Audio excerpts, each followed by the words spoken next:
Anyway, to make a long story short, when I go to court, right? Is it on?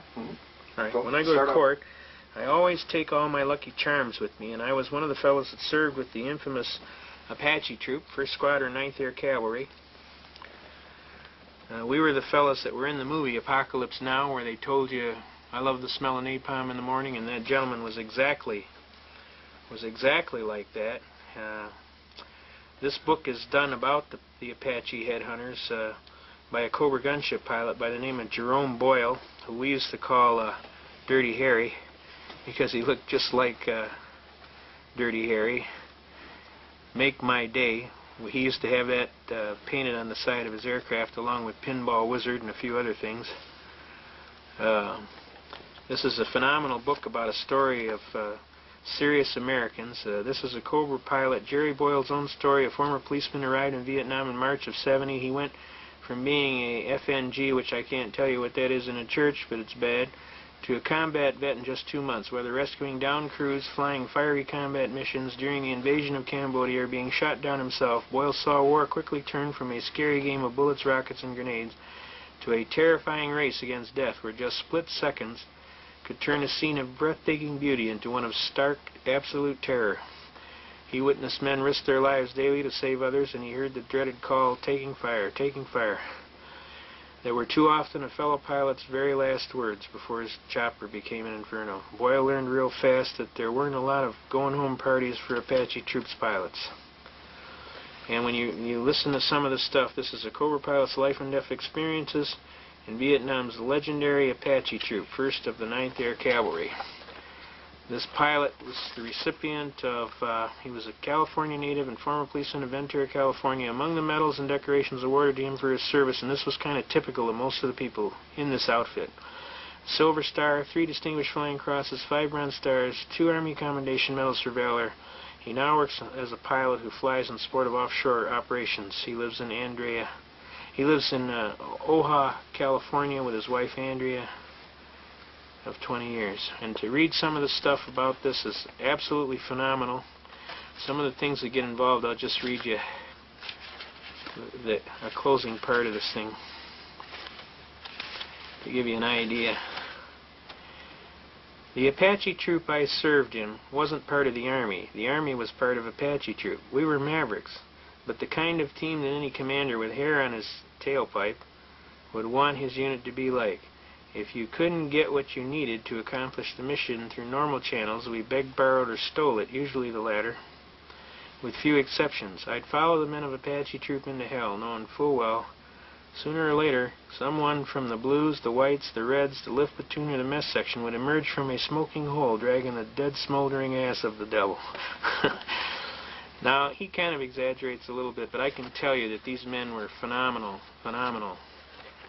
fighters, and it was my great privilege to serve with them. And when I go to court, I take all of my battle stuff, my Ranger stuff, my 1st Air Cav. This is from the Apache Troop logo. There's my flight wings, the actual ones I wore. This is the 1st of the 9th logo that was put on the nose of all the aircraft. There's 1st 75th Infantry Rangers. I have my Duty Honor Country coin from the MacArthur group of people. It's a special group of people that defend the Constitution. It's a silver coin that's given as a serious defender group memento. This is MacArthur, and it's solid silver. Then I got all my Ranger jump stuff. I put that on there. I take my strike like lightning, sound like thunder, all my Ranger stuff that when I was in the Rangers. And I take my 1st Air Cavalry when I was in Cambodia, because I was with these boys in Cambodia and Loc Ninh. My Apache Troop. That's right off of our shoulder patches from the Apache Troop, the original one. I was with the Take My Detroit Judo Club.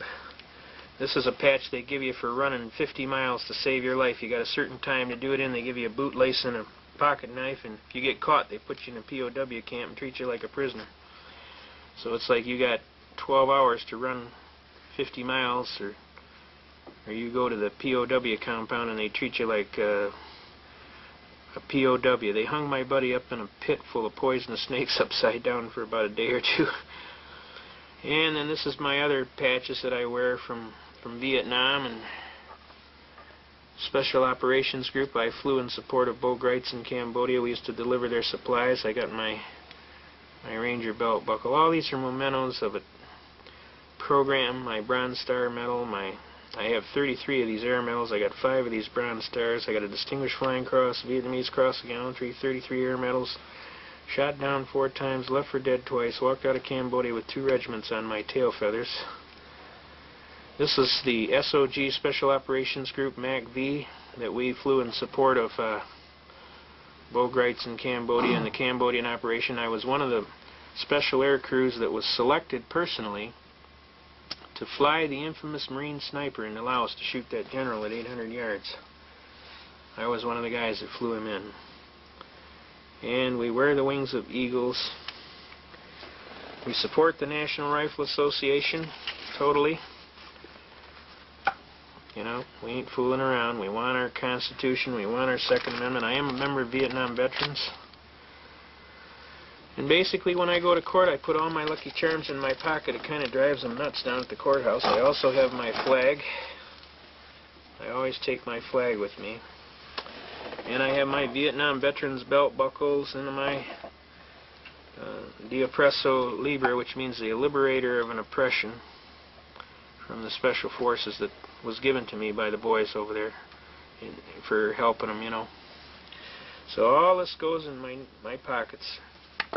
When I go to court, my Lucky Charms, I call them, and it's a little heavy, but it's like, when I go for memory of those fine soldiers and some of the things. I'd rather be killing communists. That's one of the mottos of the paratroopers from the Charlie Company Ranger Company. Charlie Company Rangers was the boys that supported that that Marine Sniper that shot him. That shot that general at 800 yards. So I'm a soldier. I've been a soldier. I believe in the things that the soldiers have done. I've seen a lot of good soldiers pay the maximum price. I personally held them in my arms, and I've listened to their last words. Tell my mother, tell my wife, tell my family I love them. And to me, the Constitution is a very serious document, and we defend it to the death. We do not fool around when it comes to the Constitution. I've been doing it for 25 years. I am a graduate of the Project Blue Book, the special project. I also take my harmonica. I have a harmonica. What's the special Project Blue Book? Blue Book is where they pull their soldiers aside and taught you the Constitution. And I always take my harmonica and I give them hell. Give them the...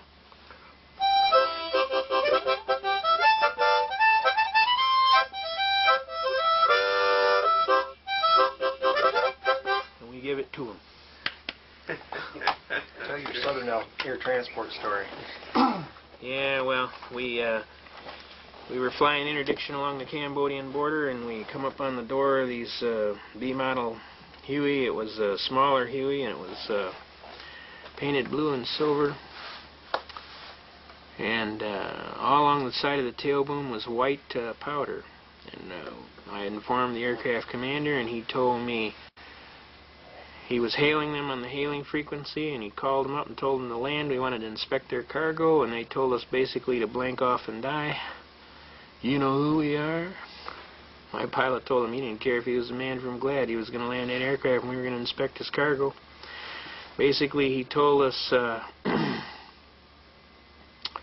we're not landing. My pilot ordered me to roll my guns up, and he shot him down. And we went down there, and we blew his landing gear off, shot up below his fuel cell, and he got the idea we weren't fooling around. He went down and landed in the rice paddy, and we inspected his cargo, and sure enough, he was carrying heroin. So the pilot gave him a choice. He could go to Long Bin jail with us for contraband trafficking, or he could hitchhike home, baby. So he chose to hitchhike home and figured he had a chance. Of course, we knew that was going to be rather difficult in Cambodia, him being 3 foot taller than anything they're walking, and a white man on top of that. But we gave him a chance, and the bottom line is he didn't want to go to jail. So We torched his aircraft, and we got back, and the CO, are you crazy? Those people are CIA. They're going to kill you. I told them, make my day. I said, they were trafficking that dope to RGIs and God knows who else, and as far as I'm concerned, we stuck it to them for about $15 million, and I'm just tickled, and if I could do it again tomorrow, I'd do it again. And that's a true story. We actually did it. So, anyway, to make a long story short, I'm a serious soldier. I love my country and its Constitution, and I do not compromise when it comes to Constitution. I defend to the death, and that's what we do. Not to get us off track, but how'd you feel about that piece they did on day one the other night on Bill Greitz? I thought it was kind of a little biased myself. They tried to paint him as somebody who's setting up another Waco, Texas, and that he was going to be one of these cultist type things, and I didn't think they really played fair with the man. Anybody who knows Bill Greitz, he's the most decorated soldier in the history of the United States. He's a very congenial gentleman. He, when we worked with him in Cambodia, he was all business, and we flew his 5th Special Forces people all over for whatever recon missions they had, and they got to work with us, and they know we were pretty serious folks. And I personally think Bill Greitz is going to be painted as some desperado no matter what he does, only because he is associated with the avant-garde type constitutional defense. He was the guy that got the Ruby Ridge matter resolved peacefully. Clearly he went in to save Randy Weaver, because Randy Weaver used to be one of his boys on the team. And it took, I mean, he was risking his own life. They could have just as easily dispatched him too.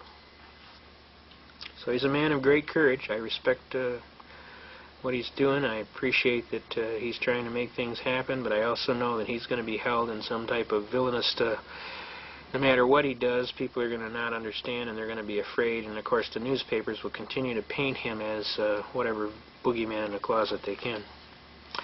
Alright, we're going to go on with our programming here. We just got a little off the track there just a little bit, just to kind of let you give you an idea where we're coming from. We take a pretty serious attack on the Constitution, and we want to get into some other issues. We want to get into things like money. And one of the best tapes you can get is from a gentleman, we call him Ernie. He basically is known throughout the movement around here. He delivers all the tapes and what have you. And he has a tape called Wake Up America. And basically it starts telling you how money works and why it works and what they're doing with our money. And when you're done, you really understand what's going on. But we want to share some things with you about the money. And we got a good story to tell you too.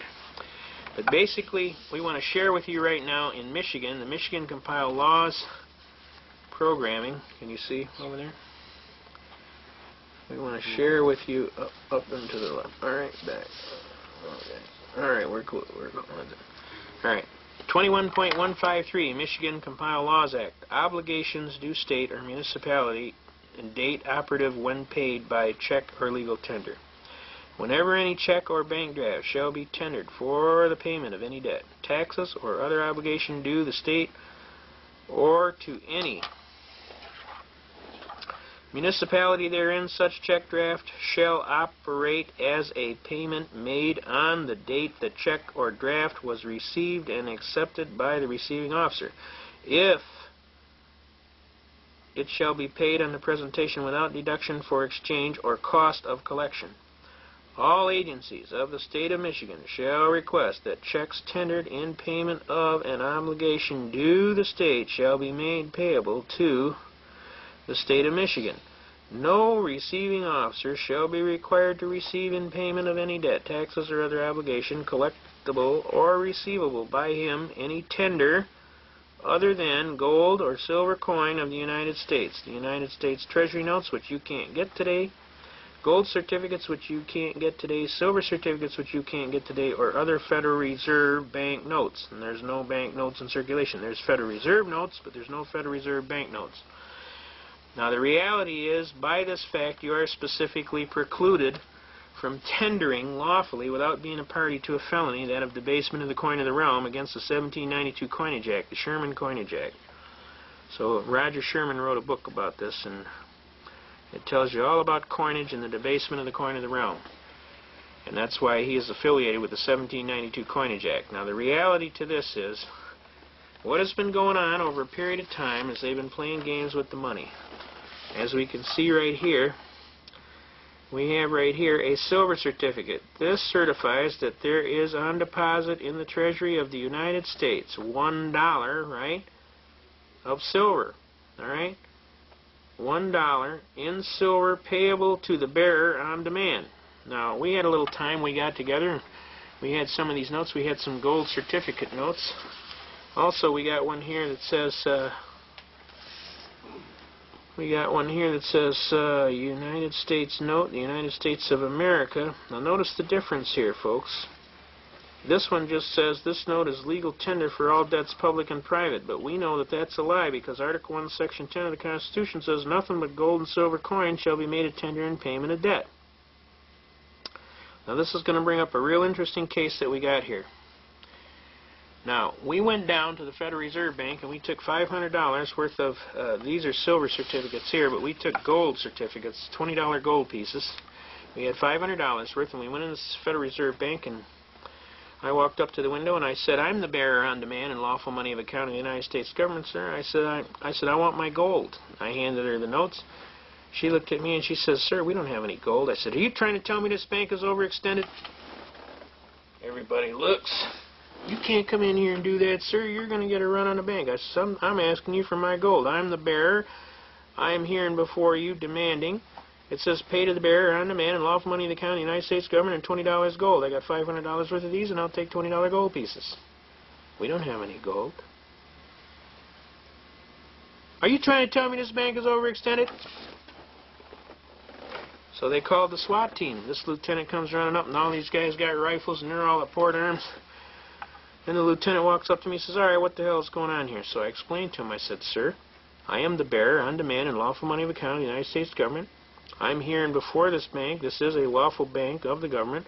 And I'm asking them to pay me, the bearer, on demand, my $20 in gold for every one of these $20 gold demand deposit notes that I have. And I have up to $500 worth. And I just asked her for the gold. She told me she doesn't have any gold. I tried to tell her, you told me this bank's overextended. She told me, you can't come in here and do that. And the next thing you know, you show up. The lieutenant looked at him. He said, why don't you give the guy his gold? Come on, guys, we're out of here. So they left. They couldn't give me my gold because they ain't got any gold. But there is a contract on here that says pay to the bearer on demand. Now in this one, it's $1 of silver. In theory, the contract is there, and you could, in theory, go collect it. But upon trying to collect it, there is no gold. There is no silver. They don't have any. Now over a long period of time in barter, we have slowly been pushed into a position of impossibility to perform. Now, can the hat check be the hat? Can you walk in and check your hat and get a hat check? And then when you come back to get your hat back, they hand you another hat check? Can you wear the hat check? Obviously not. So obviously the note is not the dollar. All it is the promise to pay $1. Does everybody understand that? And what has happened over a long period of time in custom and uses is the people have been hoodwinked into thinking that they have money, dollars. There are no dollars. Dollar is a unit of measurement. Which brings up a very famous case, the case of Montgomery Wards versus Eugene Glacier. For those of you who want to order the case, we'll be happy to give you the court case numbers. Let me take this off so it doesn't reflect too much. This is a very famous case, okay? The docket number is 82-002087. This is before the Honorable District Court of 52nd 3rd District Court. The judge of the record was the Honorable James P. Sheehy, okay? Now, I'll give you a little synopsis of this case. What happened in this case? Did everybody get the court number first, though? 82-002087. All right, now, what happened in this case, to make a long story short, this gentleman's wife got a little mad at him and decided to take his credit card and go out and charge to Montgomery Ward's from the front door to the back door, and he ran up quite a large sum of debt. The matter got, of course, Montgomery Ward's wasn't going to take it back. You bought it, it's yours, you got it. Now, they went to court and came up before the famous Judge James P. Sheehy of 52nd 3rd District Court, who, by the way, is a very excellent judge, very knowledgeable, very a decent man, a kindly man. He's pretty serious business, though. If you're screwing around, he's going to hammer you, but most of the time he's quite congenial and kind of a lot of fun, too. But it came up before his court, and up jumped the devil in the deep blue sea, and they're starting to argue, and the judge is saying, well, let me ask you a question. He said, did you get a credit card? He said, yeah. So you signed for the credit card? He said, yeah. So you gave the credit card to your wife? He said, yeah. He said, here's the bill. You pay.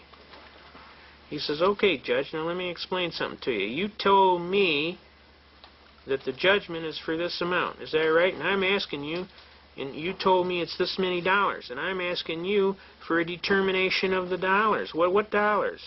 He said, sir, you can interpret it any way you want. You can make it frankincense or myrrh. I don't care. I don't care if you don't even pay this judgment. I'll tell you what, don't pay it. There's a lot of documents in the basement, they never pay them. He says, don't pay it. We'll just take judgment against you, and we'll attach it, whatever we need for writs of attachment, and we're going to collect on this debt. He said, sir, you misunderstand my point. Now, you have told me this amount of dollars, and I'm confused here. I need to know something about these dollars. He says, well, let me clarify it for you. I've entered a judgment against you for the amount due, all right? He said, yes, sir, but if I ask you for a pound of something, you're going to say a pound of what? And if I ask you for a gallon of something, you're going to say a gallon of what? And if I ask you for a foot or a yard of something, you're going to say a foot or a yard of what? Now, you're coming to me and telling me dollars, and I'm asking you dollars of what? Because dollar is a unit of measurement. He said, you can make it anything you want. Tell you what, make it coffee beans. Now, at that instant, the Montgomery Ward's attorney came to a half rise, and he went, Your Honor? Your Honor? There was 40 of us plus in the court, and we sat there, and all we could do was go, because we realized instantly what this judge had just did. He had made a determination of the substance of the money of account of the United States government pursuant to coffee beans.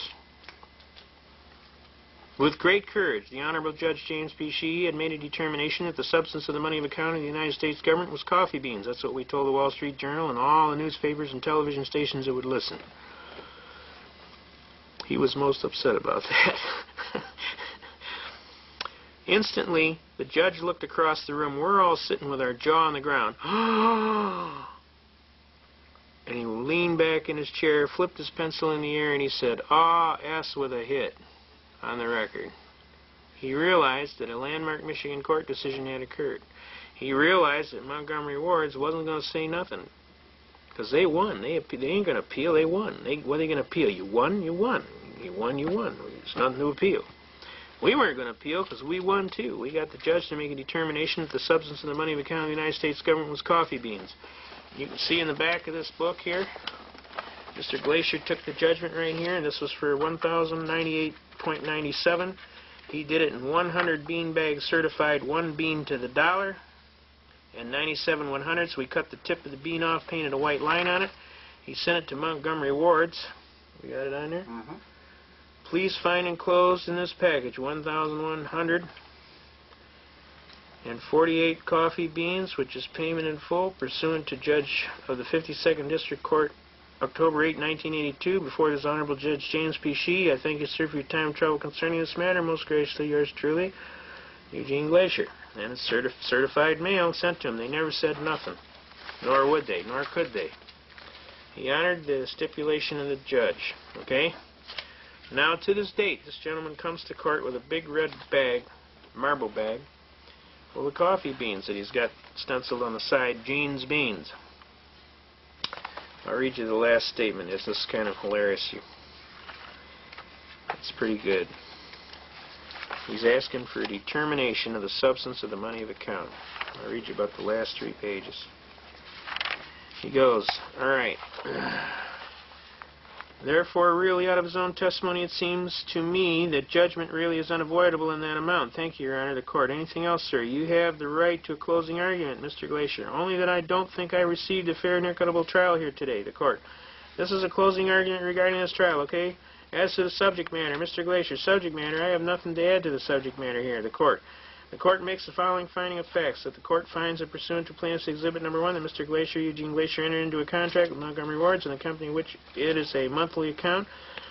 2, pursuant to Plaintiff's Exhibit Number 2, that the account was used by probably 99% of the time of the purchases by his wife while they were married. Number 3, that for testimony of Mr. Davison's unrebutted testimony, Mr. Davison, the balance owing on the account is $1,098.97. And the court also finds that Mr. Grossman's excuse me from Mr. Glacier's testimony that he just recently got divorced, approximately August 24, 1981. And in that divorce proceeding, he accepted the liability on this account as between he and his wife. Based upon the information, the court makes a conclusion of law that Mr. Eugene Glacier, defendant this matter, owes Montgomery Ward $1,988.97. Court finds a judgment in favor of plaintiff in the amount of plus costs. Mr. Glacier, you have a right to appeal this, and that appeal, I think, is in 15 or 20 days, Mr. Grossman. Mr. Grossman, 20, Your Honor, 21, actually, out of county 23. I think it's 20 all over now, Your Honor, the court. I think it is. It used to be 15 on some cases and 20 on others, and I could never keep it straight, but I think it's 20. You have a right to appeal in 20 days. If you appeal, let me explain to you how you do that. You have the file with the court with the circuit claim of appeal. Are those the ones that are marked by the way those exhibits? Mr. Grossman, oh yes, sir, Your Honor, that's right. The court. We better keep those. You can give him a copy of the other ones. By the way, you can file a claim of appeal with the circuit court in this court. You also make a request to the court stenographer for a copy of the record. A copy of the record must file within a certain amount of time. That you can tell you must file, as I say, a claim of appeal, and then you have a certain number of days after that to file your appeal. Okay, claim of appeal is nothing more than a little form. I hereby claim appeal. Okay, so but the court clerks can give you more information. But if you don't file an appeal within 20 days, you've lost your right for an appeal. Any other questions before the court recesses? I'd still like to have a motion for a more definite statement. Dollars of what? Do I owe the court dollars of what? The court has made it. Now this is after he had already told them dollars of what before, and the judge told him frankincense and myrrh, and then he kept hammering away at this dollars of what, and then the court lost its cool. The court has made a judgment of $1,098.97, and however you interpret that, sir, if you want that in coffee beans, that's okay with me, really. Okay, thank you much. And at that point, we all went, ah. And he went, O-S with a hit. He realized he threw his pencil up in the air. Now, this is a magnificent case and an example. And to this day, this gentleman still pays court judgments with coffee beans. And it's a viable case. You can use the case as a reference. It's a landmark Michigan court decision. We use it thoroughly. Okay? Now, to make a long story short, Article 1, Section 10 of the Constitution is clear and specific. It says nothing but gold and silver coins shall be made a tender in payment of debt.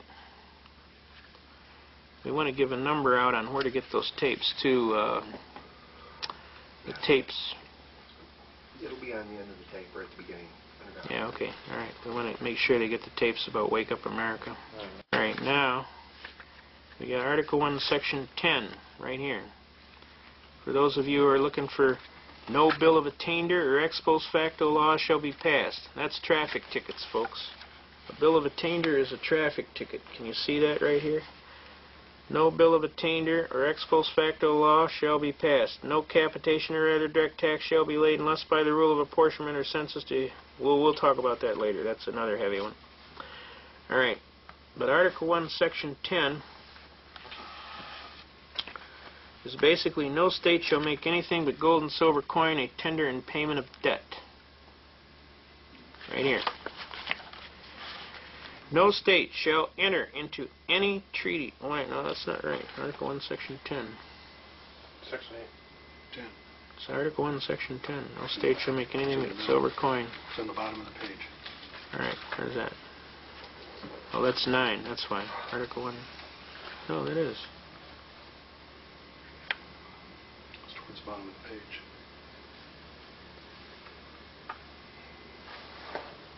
Are they changing this thing? It's in the middle. All right, here we go. It's in the middle paragraph. All right, here we go. Here we go. Right here.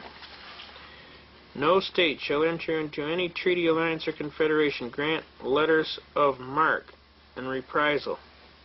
A letter of marque or reprisal is like your brothers messed with the king, so the king is going to attack your family and put a letter of marque out on them.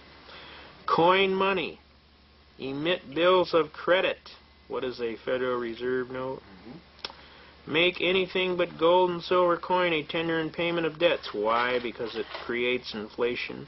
You got to understand that paper money, if you can't redeem every piece of paper in the society, the amount that you can't redeem is inflation or credit. Credit is inflation, right? Pass any bill of attainder, huh? What is a bill of attainder? Again, a traffic ticket. Ex post facto law, or law impairing the obligation of contracts or grant any title of nobility. When they give these guys these gun permits because they got $3,000 in their pocket and they're a rich businessman, isn't that a title of nobility? Because they get more rights. They're more politically correct than you. They have rights, you see. I mean, they violate so many things it's not funny. It's never funny, but I'm just saying, I mean, you start reading this book, folks. I mean, I read it all the time, and I always find something new. This is kind of a book like the Bible. It's one of these books you can read and find something out of it all the time. The bottom line is you read the Constitution and you holler. You don't let these people jam your Constitution. You keep going. Now, we also know, we wanted to share with the program, the Bretton Woods Agreement Act, because we're on the subject of money. Where did we put that? We want to get into the militia too. We got the militia. All right. We want to bring into some of these arguments. Okay. We want to bring in. I want the militia. I want the electric murders. I want treason. Treason. You want to talk about that? All right. All right. Now let's talk about treason here. Let's put this down here. What is treason? All right. Can you see that? Everybody see that? Title 18. This is the Penal Code, and we're talking about treason.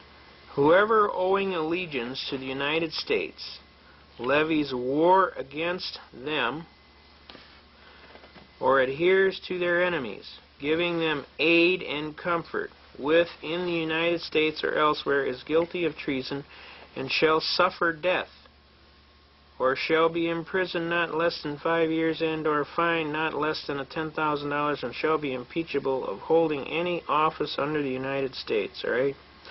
After this section, it gives you all of the reasons of how you can be charged with treason. But the basic issues come under adheres to their enemies, giving them aid and comfort. Now, breaking down the laws of our country has also been construed as giving the enemies aid and comfort. So if they're violating their oath of office and they're not upholding the Constitution, that is treason. Because in so doing, they create anarchy in the land. And in that, they aid the enemies of our country. Does that make legal sense to you? All right, now let's talk about some of the things that are going on in our country. Let's talk about them. Let's talk about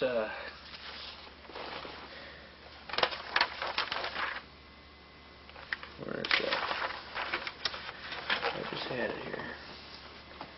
What do we have here? We just had it here. We had it here.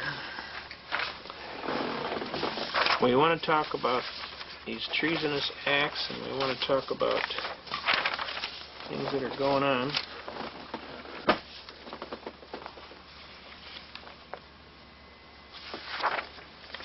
This is the militia. All right. All right, here we go. We want to talk about Title 22 United States Code, Section 286A. Basically, the part that we want to talk about is the governor's and executive director's term of office. But basically, when we get over here, we really want to talk about the compensation for services. And this is Title 22 United States Code, Section 286A. All right? Okay? Compensation for services. No person shall be entitled to receive any salary or other compensation from the United States. Did everybody get that? From the United States for services as a governor, executive director, counselor, alternate, or associate. The United States Executive Director of the Fund. What are we talking about here? The International Monetary Fund. Shall not be compensated by the fund at a rate in excess of the rate provided for an individual occupying positions at level 4 of the executive schedule under section 5315 of Title 5 United States Code. Alright, the United States Alternative Executive Director to the fund. What fund? The International Monetary Fund. Shall not be compensated by the fund at a rate in excess of the rate provided for an individual occupying a position of level 5 of the executive schedule under section 5316 of Title 5 United States Code. The Secretary of the Treasury shall instruct the United States Executive Director of the Fund to present to the Fund's Executive Board a comprehensive set of proposals consistent with the maintaining high levels of competence of the Fund, personnel, and consistent with the Articles of Agreement, with the objective of assuring that the salaries and or other compensations accorded fund employees who fund, International Monetary Fund, do not exceed those received by persons filling similar levels of responsibility within the national government. Got me? Service or private industry. The Secretary shall report these proposals, right, together with any measures adopted by the Fund's Executive Board to the Congress prior to February 1, 1979. Now, folks, when they're talking about the fund, they're talking about the International Monetary Fund. And when they're talking about being paid, people like Janet Reno, who is a governor of the fund, is paid by the IMF. And who are they talking about? The Secretary of Treasury shall instruct who? Now, these people are paid by another government to our people. That is a violation of our laws. You understand? I mean, if they catch a congressman on the take, what happens? He's out of there. Why? Because it's considered to be unethical activity. Yet this foreign operating program, this International Monetary Fund, is paying our officers as executive officers. Whose interest do they serve? Do they serve the United States or do they serve the funds? Does that make sense to you? Okay. To me, this is an act of sedition or treason. The bottom line is they are not operating in the best interest of the United States of America. They are operating in their interest.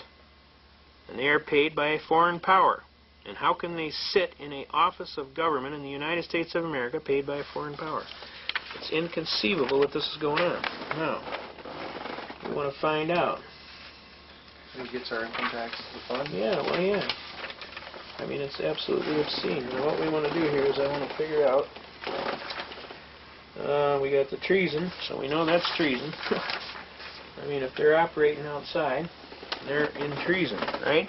Now, the next thing we want to get, we want to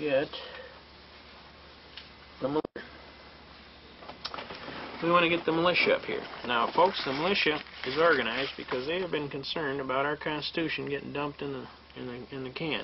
Also, we want to show them this.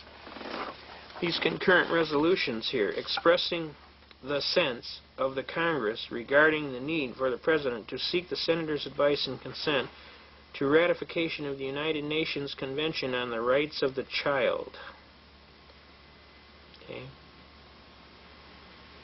United Nations consent on the rights of the child.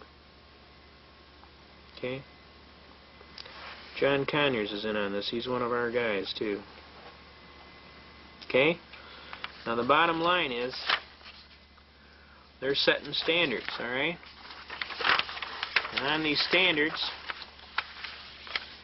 whereas it is estimated that every night in the United States at least 100,000 children go to sleep homeless. Whereas, I mean, they make all these allegations. Wherein the United States has the world's largest gross national product, yet American children rank below the top 15 nations in regard to the health and well-being. Whereas in 1989, infant mortality rate for the United States ranked 19th in the world, being Singapore or Spain. I mean, they make all these allegations about the United States and the national Commission on Children has declared that every child in America needs an excellent education, yet approximately 40% of the nation's children are at risk of school failure. I mean, they go on and on. Whereas the United States, 2,600,000 children were reported to be abused and are neglected in 91. I mean, this is ridiculous. Whereas it's estimated that 1,800,000 teenagers were victims of violent crime. Whereas the Supreme Court has never fully articulated the range of rights to be accorded to children under the United States Constitution, or fully articulated the manner in the Constitution is applicable to minors. It is. Whereas the positive futures of our families, communities, and nations are dependent. Now, you keep reading all these whereases. Whereas 29 others nations have signed convention indicating their intention to ratify the convention in the future. And then you get down. Whereas it is essential that the United States sign and ratify the Convention on Rights of the Child and begin implementing convention legal standards in order to improve and protect the lives of children. Believe me, they're not trying to protect the lives of children. They're trying to create a new federal bureaucracy. Whereas at the World Summit of Children in September such and such to sign the World Declaration of Survival, Protection, and Development of Children, which would include commitment to work and promote earliest possible ratification and implementation under the United Nations and Conventions of the Right of the Child. Whereas the House of Representatives passed a resolution during the 101st Congress urging the President to seek consent of the Senate to ratification of the Convention of the Rights of the Child. But such action having not occurred, it is necessary that the Congress implore the President to take action on the Convention now. And now they want to push it. Alright? Now, you got to understand, folks, they're not doing this for the children, believe me. They're doing it because they want to create some new kind of problem. Children tomorrow, I apologize to you on behalf of those in my time for the things we didn't do. We didn't stop the tyrants so your fate could be prevented. We watched them steal our freedom, but our silence we consented. We didn't choose to circumvent the doom you've not escaped, while the Bill of Rights was murdered and the Constitution raped. Some of us were lazy and too busy, others too afraid to think about our children, the ones we have betrayed. We say we were too busy to be concerned or care, to try to ease the burden of the chains we've made you wear. A debt of 17 trillion, more money than exists, because we failed to heed God's call of usury resists. We could have been good shepherds when the wolf got in the fold, yet watch the flame of freedom die, which leaves you in the cold. We changed our great republic, which was forged in blood for liberty, to a socialist welfare state which we call democracy. I'm sorry we were so timid, betrayed by a selfish generation. We left yet a remnant of a free and prosperous nation.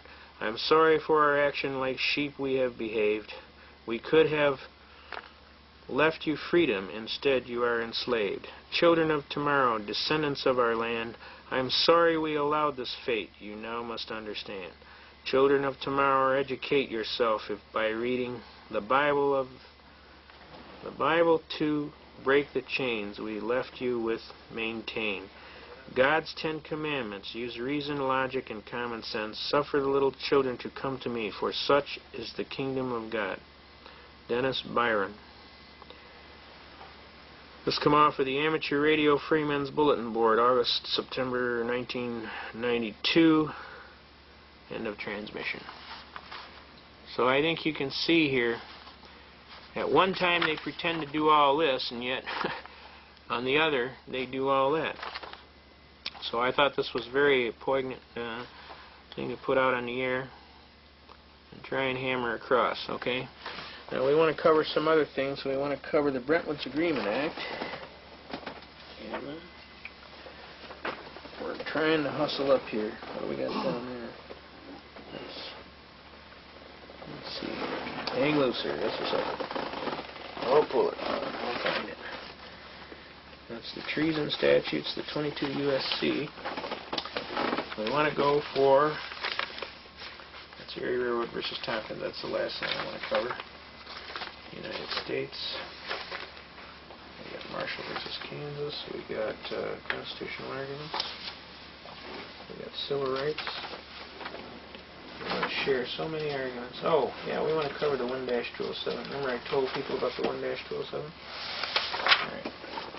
We want to cover about the 1-207. Remember I told you sign your name 1-207 UCC 1-207 without prejudice. This is it right here, folks. This is the 1-207 Uniform Commercial Code. Can you get that? Okay. Got it? Alright. This section provides machinery for the continuation of performance along the lines contemplated by the contract. What contract? The bankruptcy contract. Despite, that's in 1933,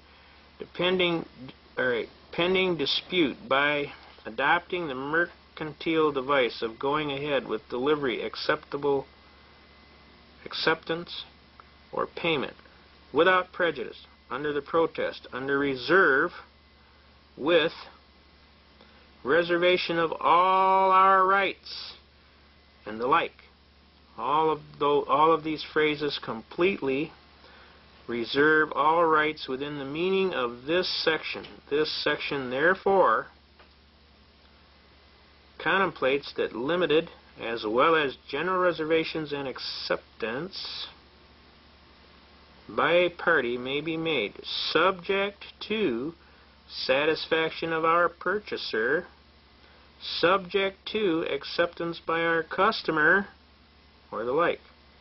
This section does not add any new requirement of language of reservation where not already required by law, but merely provides a specific measure on which a party can rely as he makes or concurs in any interim adjustment in the course of performance. When they say performance, they're talking about contractual performance. It does not affect or impair the provisions of this act, such as those under which the buyer's remedies for defect survive acceptance without being expressly claimed, if notice of the defect is given within a reasonable time, nor does it disturb the policy of those cases which restrict the effect of a waiver of a defect to reasonable limits under the circumstances, even though no such reservation is expressed.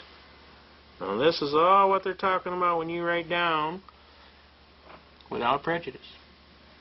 They're telling you you have a right to reserve your right. So I'm telling you to use it. Don't screw around. Sufficiency of the reservation. Any expression, can you see that? Any expression indicating an intention to preserve rights is sufficient, such as without prejudice, under protest, under reservation, with reservation of all our rights, under duress is another one. The Code states an explicit reservation must be made. Explicit undoubtedly is used in place of express to indicate that the reservation must not only be expressed, but it must also be clear, under duress, that such a reservation was intended in advance, right? The term explicit as used in UCC 1-207 means that which is so clearly stated or distinctly set forth that there is no doubt as to its meaning. Okay? Now that is the reservation I want you to claim.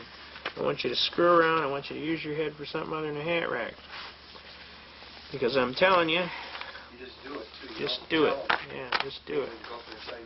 Yeah, you don't tell them nothing. You sign it and you walk out. When they ask you what that is, just say that's something I put down on my signature every time so I know it's me. Okay? You didn't learn all this stuff overnight, and you're not going to give somebody these classes overnight. Believe me. If you think you're going to teach somebody this stuff all night, you're dreaming. It takes a long time of serious study to get to the level of where you're at. And you're not going to deliver that to anybody overnight. So my sincere advice is don't try and do it, because it ain't going to happen in your lifetime. Just sign it, do what you're supposed to do. If people want to listen, then you let them listen. If they don't want to listen, then you say, oh, well, I knew that. Okay? Now, let's go on here, because I got a bunch of stuff to cover, and we're running out of time. All right, what do we got here? All right, we want to cover the militia. There's a lot of people you're hearing talking about the militia. I want to get the Brenton Woods Agreement Act, too. If we Jen. Let me see here. I know we had it. Oh, Lord. This is the hard part, keeping track of everything.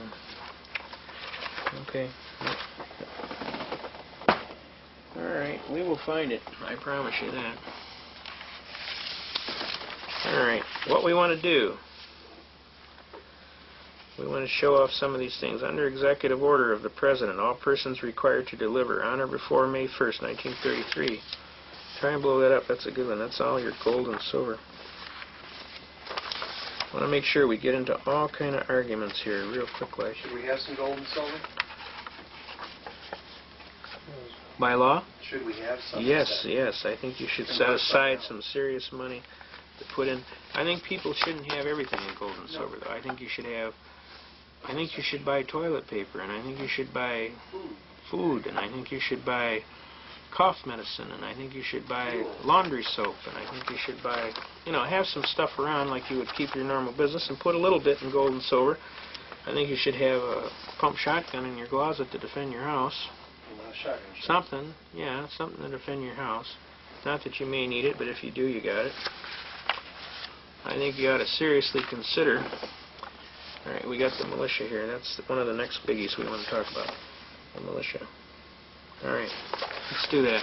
I'll bring that Bretton Woods Agreement Act in yet. But that's also serious business. Oh, here we go. Here we go. That is good. Here we go. Now, here we go, folks. This is the Bretton Woods Agreement Act. And this is the Agreement Act that created this problem with this Title 22 United States Code Section 286. Okay. This is heavy duty, folks, so remember I showed you about treason. Okay. No person shall be entitled to receive any salary or other compensation from the United States for services as a government executive director, counselor, alternate, or associate, right? Congress by law authorizes such action. Neither the President nor any person or agency shall, on behalf of the United States, request or consent to any change in the quota of the United States under Article 3, Section 2, the Articles of Agreement of the Fund, the International Monetary Fund. Alright, let's pull it up here. Alright, they're talking about dollar under paragraph 6. Okay, that's not what I want. Let's see. Make any loan to the fund or bank. Approve the establishment of any additional trust fund for the special benefit of the single member or of a particular segment of membership of the fund. Now, alright, let's see. In order to carry out the purposes of the decisions of January 1962 of the Executive Directors of the International Monetary Fund, the Secretary of the Treasury is authorized to make loans not to exceed looks like billion, yeah, outstanding at any one time to the fund. If it sounds like I'm hammering on that fund, that's because I am. Under Article 7, Section 1, subparagraph I of the Articles of Agreement of the Fund, they set this thing up. The Secretary of the Treasury, with the approval of the President, directly or through such agencies as he may designate, is authorized for the account of the fund established in this section to deal in gold and foreign exchange and such other instruments of credit and or securities as he may deem necessary to the consistent with the United States obligations in the International Monetary Fund. The Secretary of the Treasury shall annually make a report on the operation of the fund to the President and to the Congress. That makes the Secretary of Treasury what? An officer of the fund. Okay?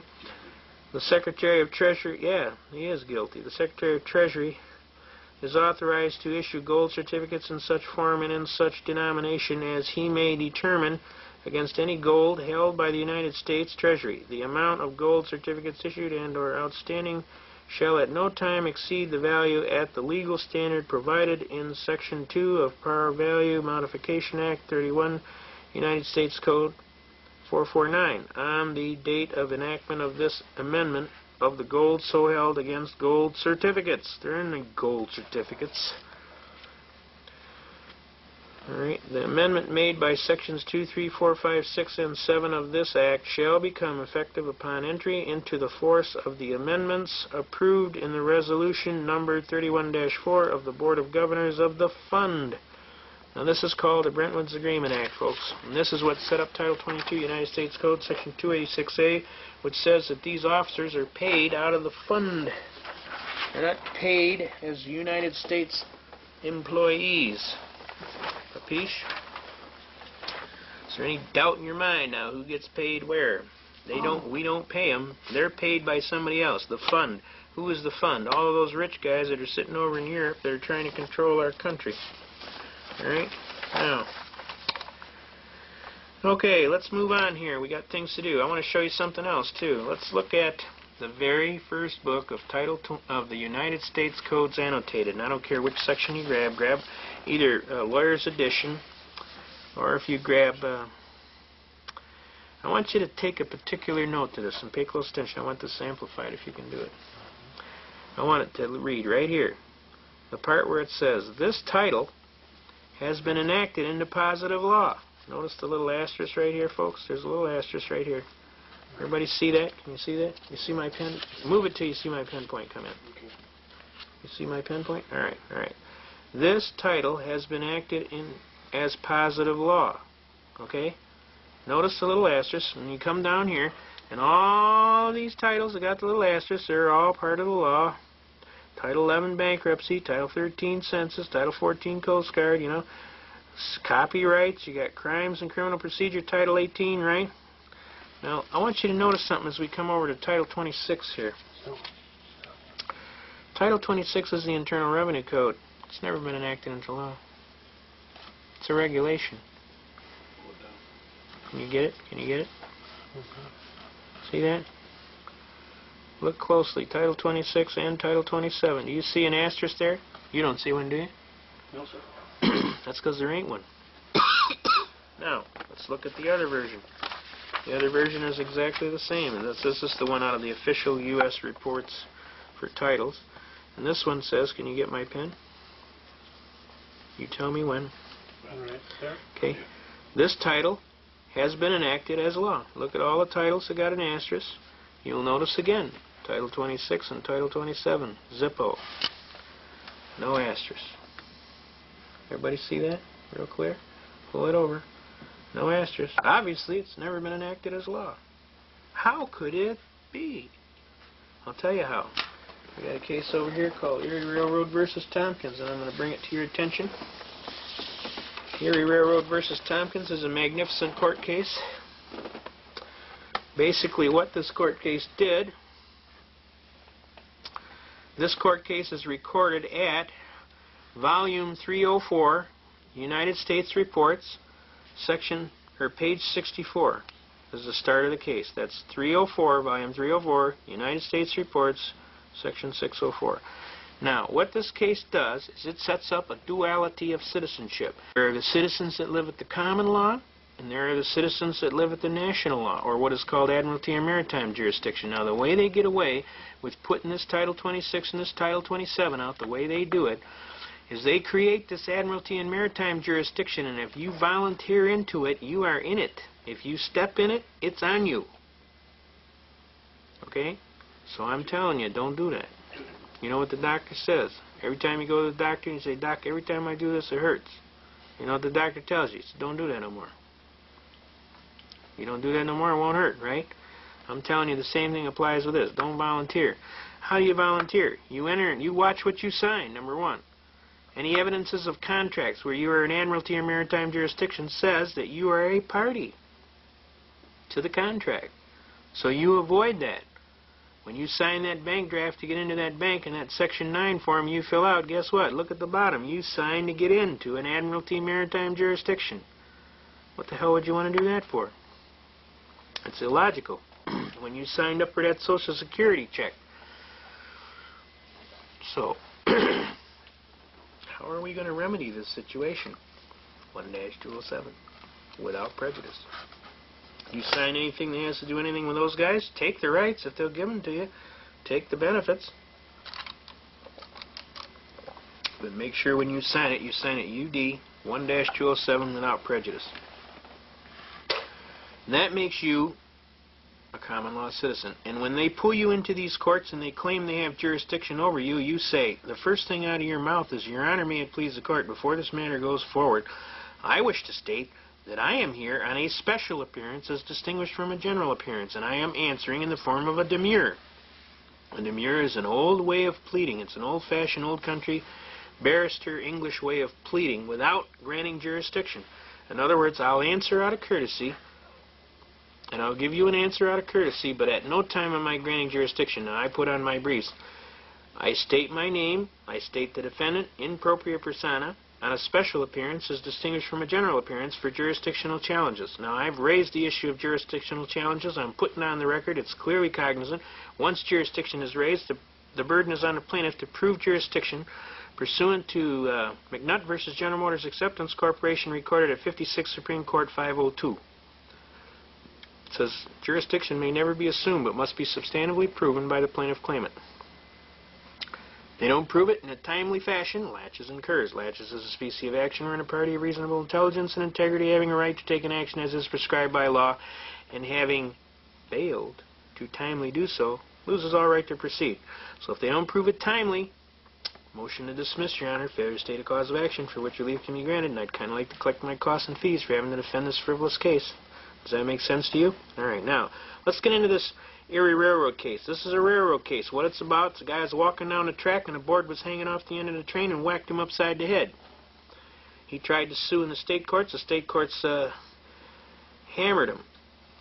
So what happened was Erie Railroad had flipped around and they tried to sue him in the federal courts to get back at him. And they thought they were pulling a fast one. And what happened was the case bounced back on them. And guess what? When it bounced back, it created a very, very dangerous thing. Now, before this, I want you to understand that for 100 years of law, this case was the one that was the leading case before this. And this was called McCulloch versus Maryland, the state of Maryland. This is a very leading case. This is the most heavy case. It comes in 2 sections. That tells you how thick it is. So you're going to be reading for a while. This case upheld for 100 plus years, practically almost 100 years. This case is recorded at, where are we at here? Where is the site? The site is, come on, give me a break. It's page 316. What is the volume? You guys are messing with me. You see a volume in there? Well, let's see what they call out here. They call up the beginning of the case. Well, we'll get you the volume. I should know it by heart, but I don't. Let's see if we can get it. It's an 1819 case. It is an old case. And it upheld for years the single citizenship relationship. And it deals with corporations. The power of establishing a corporation is not a distinct sovereign power or end of government, but only the means of carrying into effect other powers which are sovereign. Whenever it becomes an appropriate means of exercising any of the powers given by the Constitution to the government of the United Union, it may be exercised by that government. Now, basically, it sets up relationships. The Bank of the United States has constitutionally a right to establish its branches or other offices in discount and deposit within any state. All right? The state within which such branch may be established cannot, without violating the Constitution, tax that branch. All right? Now, it goes into some heavy arguments on taxes and some other arguments on programming, but I'm telling you here, this was the law of the land. I want to get a cite on this for a reference. This book was so old when we got it from. It should say what volume it is, but it doesn't. Normally they put it in the case and then they'll cite it one time and then they'll say everything after that is supra. They stated it at the beginning. Alright. Volume 4. Volume 4. No, wait. That's not really a good... That's probably... See, these reporters in the early... This is 1819, folks. That's when this case came down. So this was going to be, you know, shortly after the Constitution was signed. 1791 is when the Constitution was signed, so it's going to be an early case. All right, William McCulloch, defendant, below in your branch. Normally they state the case one place and they state it. But anyway, to make a long story short, McCulloch versus Maryland is a very heavy case. It was the law of the land, and it was replaced by Erie Railroad versus Tompkins. There is no federal, can you see that? There's no federal general common law. Congress has no power to declare substantive rules of common law applicable in a state, whether they be local in their nature or general, whether they be commercial law or in part of the law of torts. And no clause in the Constitution purports to confer such a power upon the federal courts, except in the matters governed by the federal Constitution or by acts of Congress. The law to be applied in any case is the law of the state. Got me? And whether the law of the state shall be declared by its legislature in a statute or by its highest court in a decision not a matter of federal concern. Now, in disapproving the doctrine of the Swift versus Tyson, the court does not hold unconstitutional Section 34 of the Federal Judiciary Act of 1789 or any other act of Congress. Title 26. It merely declares that by applying the doctrine of that case, rights which are reserved by the Constitution to the several states have been invaded.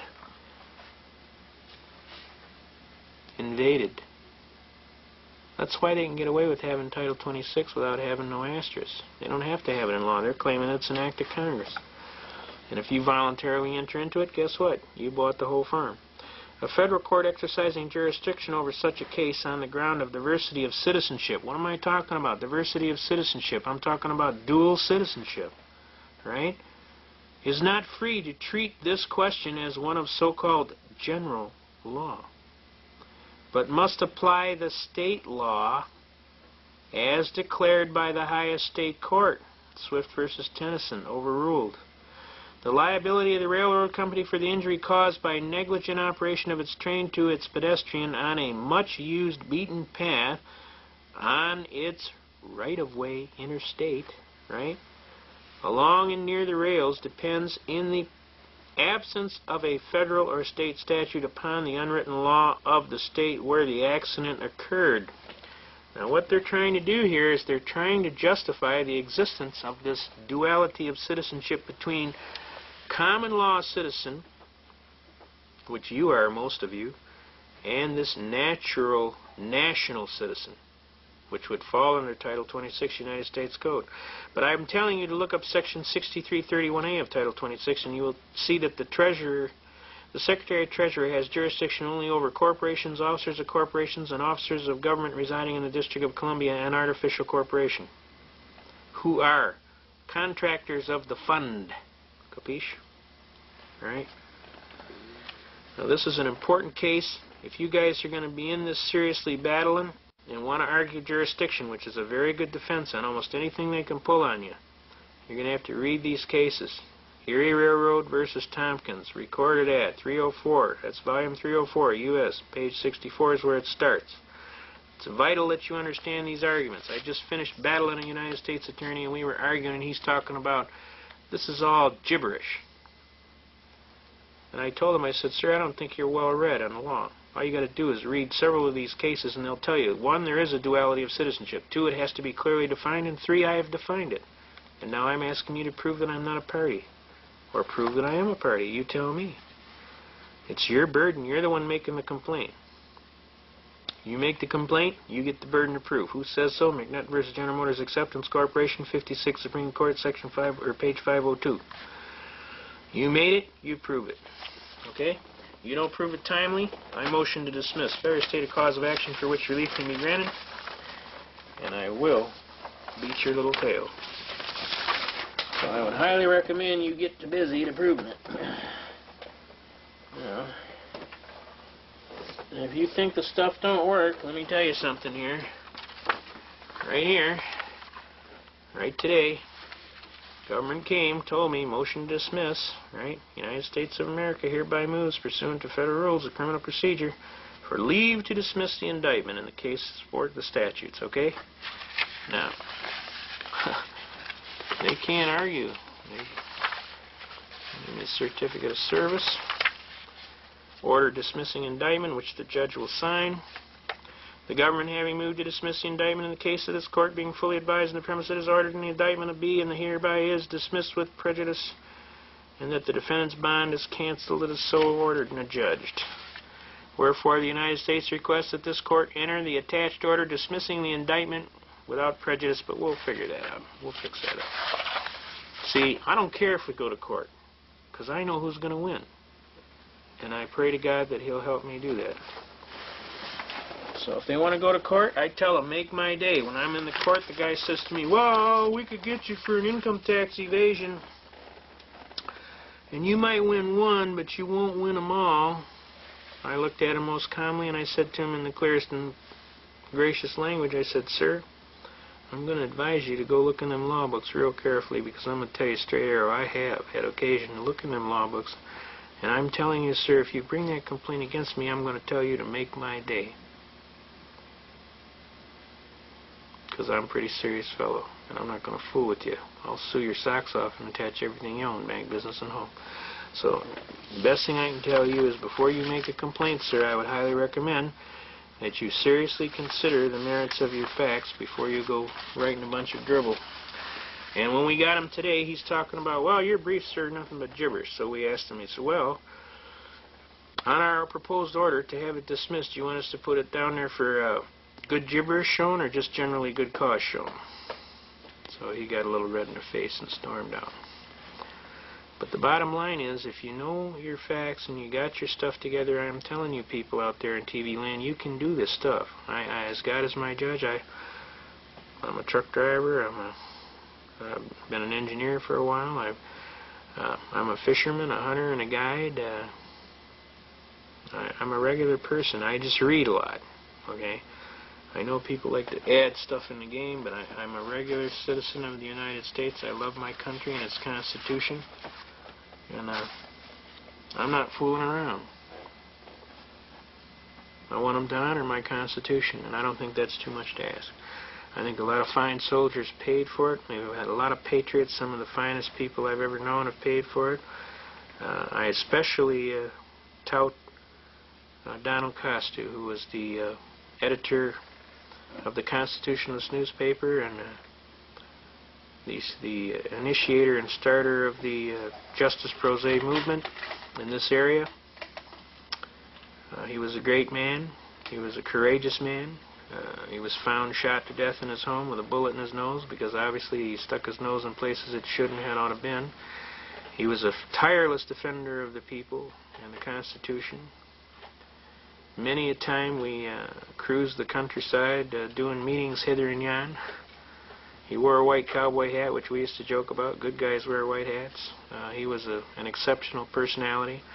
He lost everything he owned, fighting to the death. And I especially offer my serious prayers for his soul, and for the soul of all patriots who have suffered tremendous things to put on this Constitution and to keep us going. The people with the WWCR radio there, God bless you.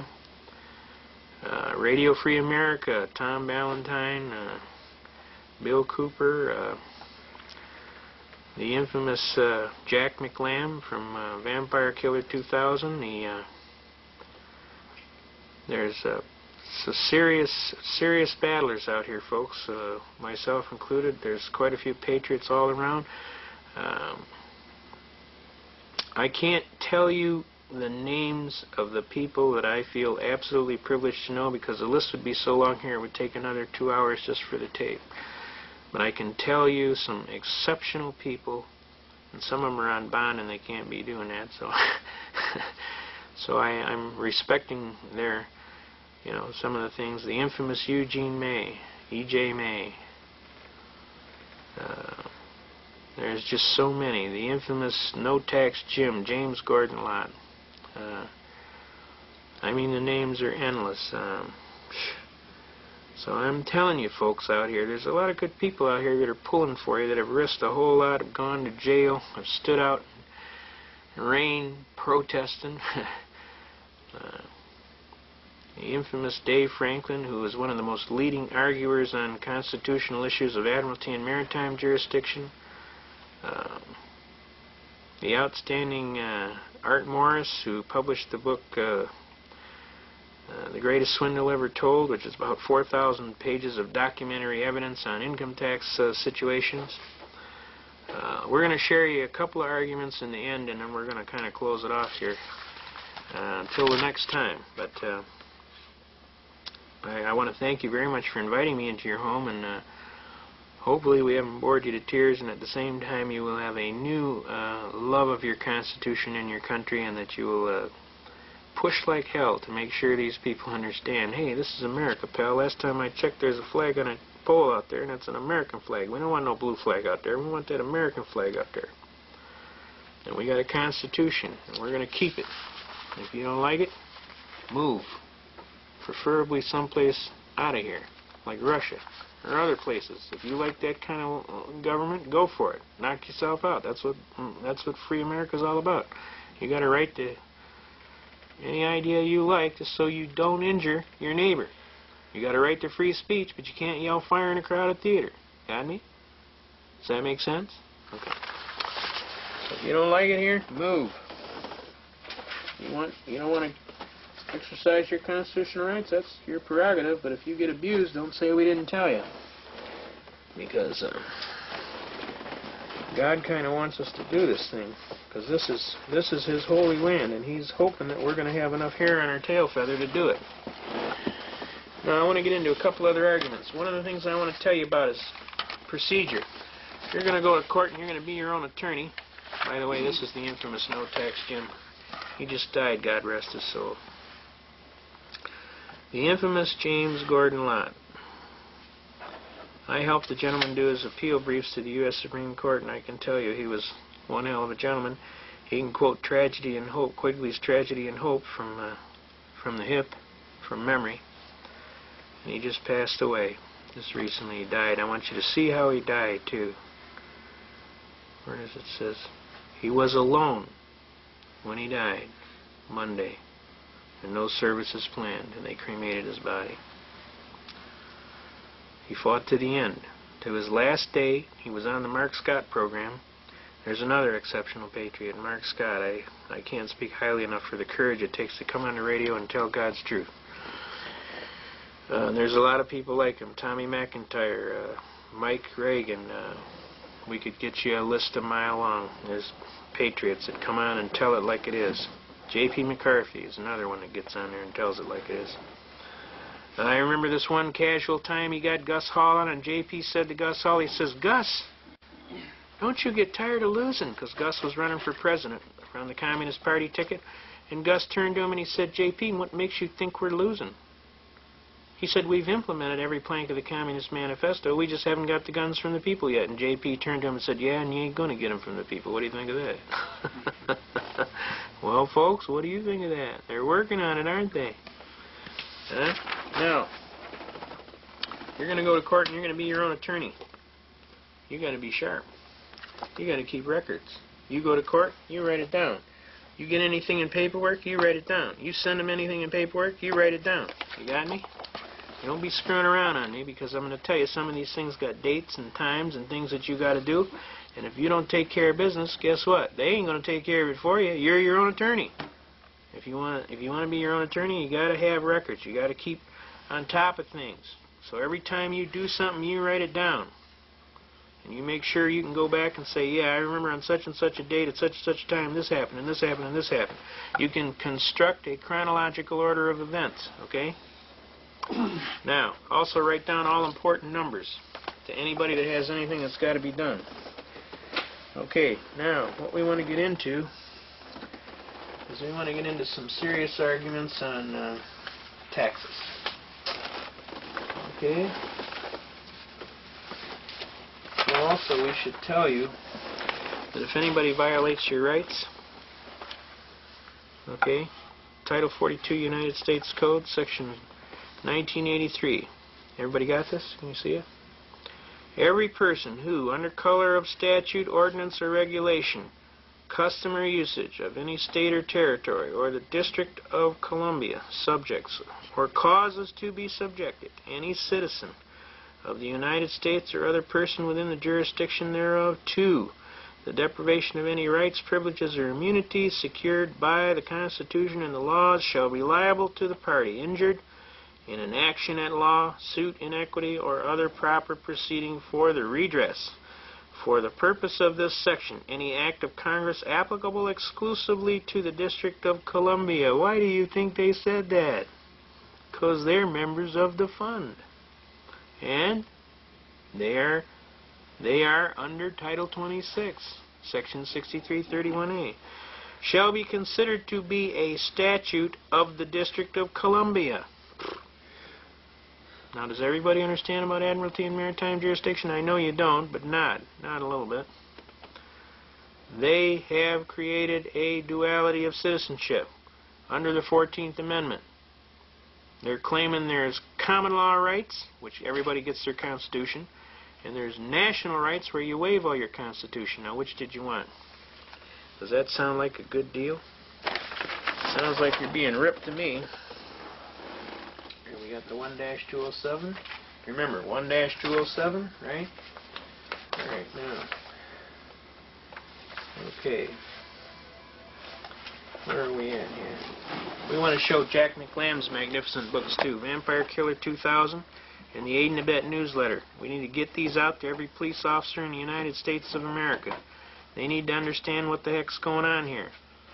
You get a hold of Jack McLam and his people at Vampire Killer 2000, and they will be happy to put this book out. This explains to your police officers exactly what the heck's going on. And they have an Aid and Abet newsletter that you can get. Let's get that out. Aid and Abet. Aid and Abet Police Newsletter, P.O. Box 8787, Phoenix, Arizona, 85066, right? And he has a phone number you can call him, too, I think.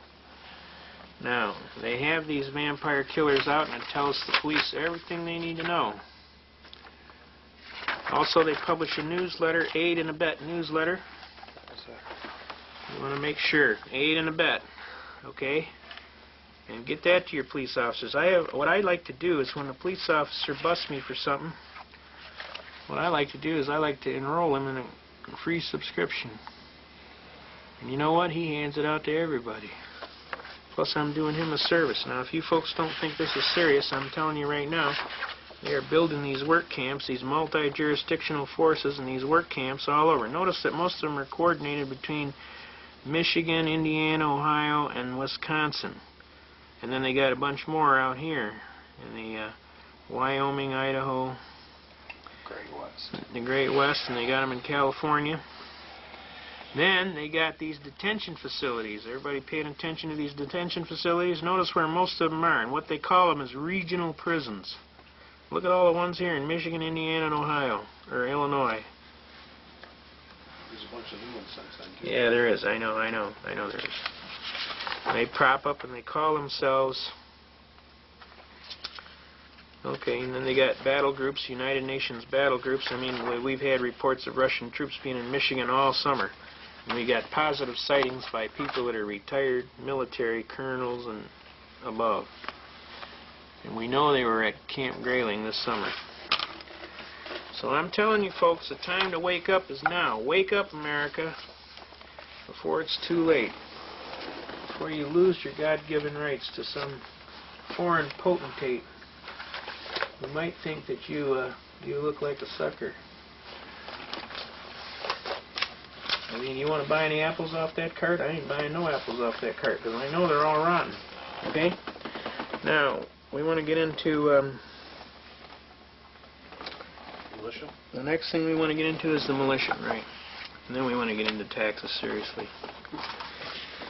And that'll be the close for today. Now, those of you who have been in militia groups and everybody's getting all panicky, let's understand a few things about the militia.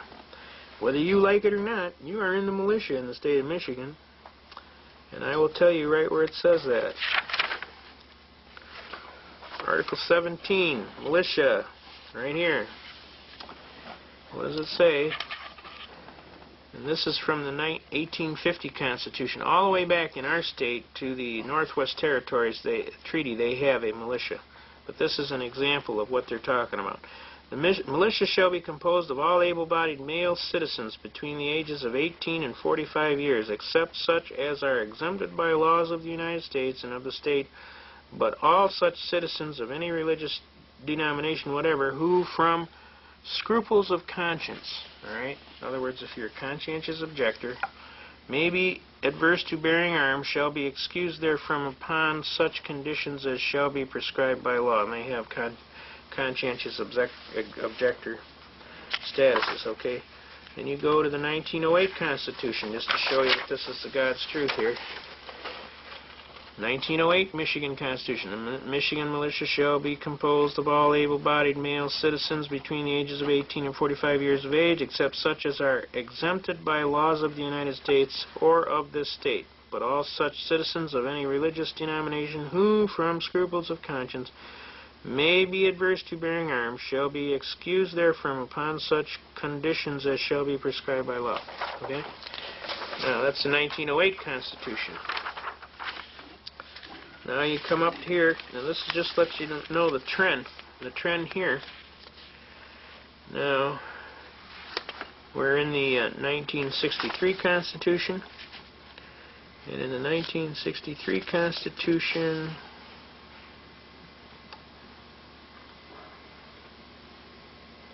I wanted to show you a little diverse thing here.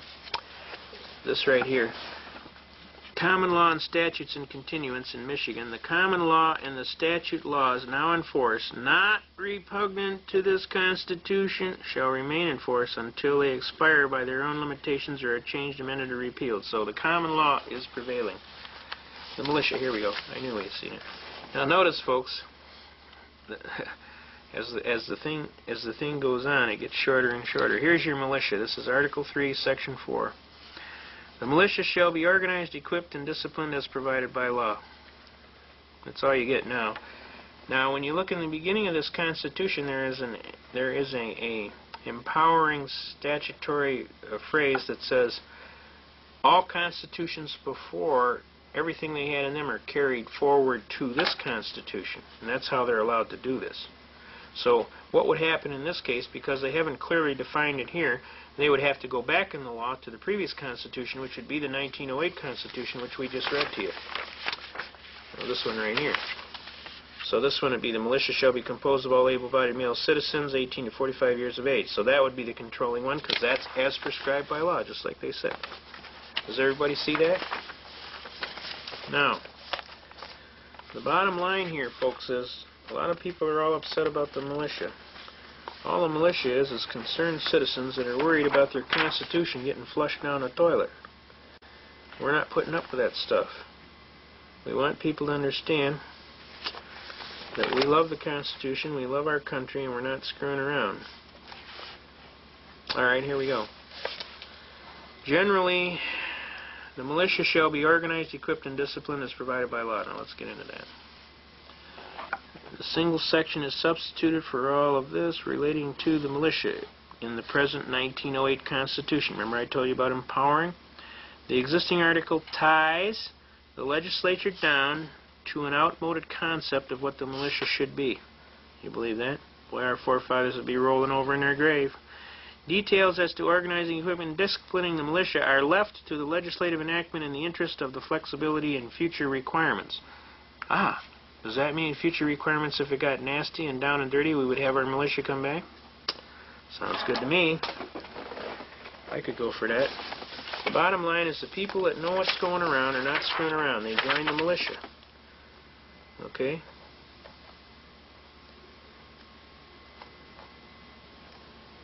Alright, now Article 10. Alright, here we go. Here we go. Article 9. Let's pull this out. The militia, organization and discipline. The legislature shall provide by law for organizing and disciplining the militia in such manner as they shall deem expedient, not incompatible with the Constitution and the laws of the United States. But they're not doing it, right? The legislature shall provide for efficient discipline of the officers commissioned and non-commissioned, and the musicians and/or may provide by law for the organization and discipline of the volunteer companies. Volunteer companies. Notice that. Volunteer companies, huh? Officers of the militia shall be elected or appointed in such manner as the legislature shall from time to time direct, and shall be commissioned by the governor. The governor shall have the power to call forth the militia to execute the laws of the state, to suppress insurrections and repel invasions. That's what our forefathers had in mind when they had a militia. Now, if they're going to invade us, they're going to change our money, they're going to shut down our Constitution. That's why the militia needs to be organized. That's why you need to be down there talking to a militia. That's why you need to be joining the militia. I don't care what church you go to. I don't care what color, national origin, ethnic background you come from. You need to be down to the militia, and you need to be talking to them folks about, this is the United States of America, and I will protect it and its constitutional form of government. And by doing that, if we do it in sufficient numbers, most probably what will happen is the New World Order scammers will realize, the people woke up, we screwed up. We'll have to wait another 300 years to try and pull it again. And let's hope that's what happens. If that isn't what happens, then the militia will defend the Republic, just like what our forefathers intended. And we will defend the Republic, as we always do, with vigor. And we will have a government by Constitution. That American flag will be on that pole out there, and anybody that wants to try something different, hey, knock yourself out. But plan on a very severe battle, because we will never give up the United States of America, its constitutional government, or our American flag, or our American heritage. So this idea that you're going to wear us out, tie us down, otherwise skew us around is nothing but a lot of hoodoo. It ain't going to happen in your lifetime. As a matter of fact, your lifetime may not be that long either. Because we try traitors in this country. And the bottom line is the penalty for treason is death.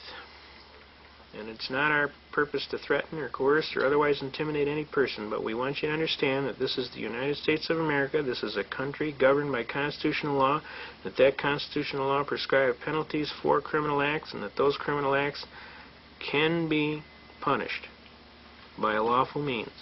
We're asking all persons that are involved in all walks of government or any areas of the law to please, please, please, let's get back to the Constitution and quit screwing around. Let's just get back to what's supposed to be done and quit screwing around. Pull back your Federalist Papers and let's start reading. You're going to find out everything that's in this book is directly applicable today. We need to do it over. We need to get back to a gold and silver standard. We need to get back to a serious means of trade expedience that's going to hold the standards of our country even. We won't have this inflation. We won't have this ridiculous market situation. We're asking you, please, before God, we're asking you. We want our Constitution. We want it back. We want all of the American principles that we stand for, that our brave soldiers died for.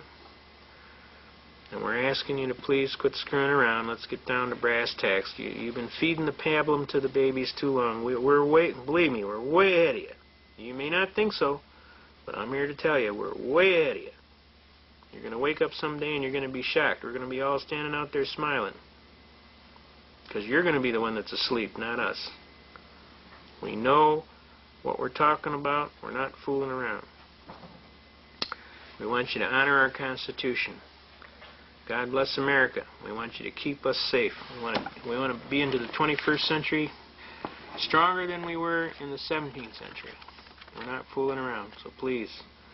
Now we can go into this book, and this book clearly establishes they never wanted to have a militia or a standing army. They only trusted.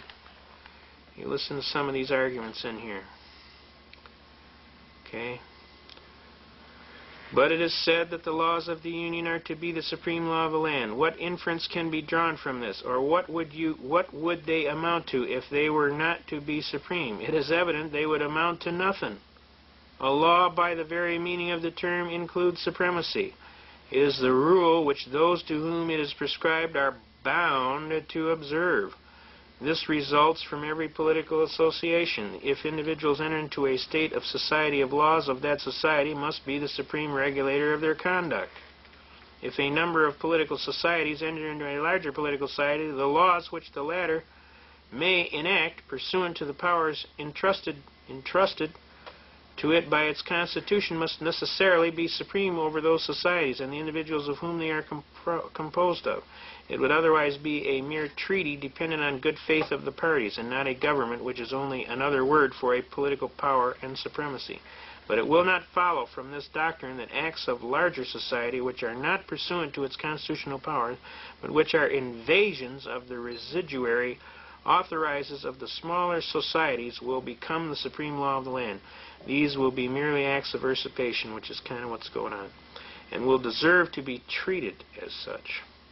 Hence we perceive that the clause which declares the supremacy of the laws of the Union, like the one we have just before considered, only declares a truth which flows immediately and necessarily from the institution of the federal government. It will not, I presume, have escaped observation that it expressly confines the supremacy to laws made pursuant to the Constitution, which I mention merely as an instance of caution in the Convention, since the limitation would have been to be understood through, though it had not been expressed.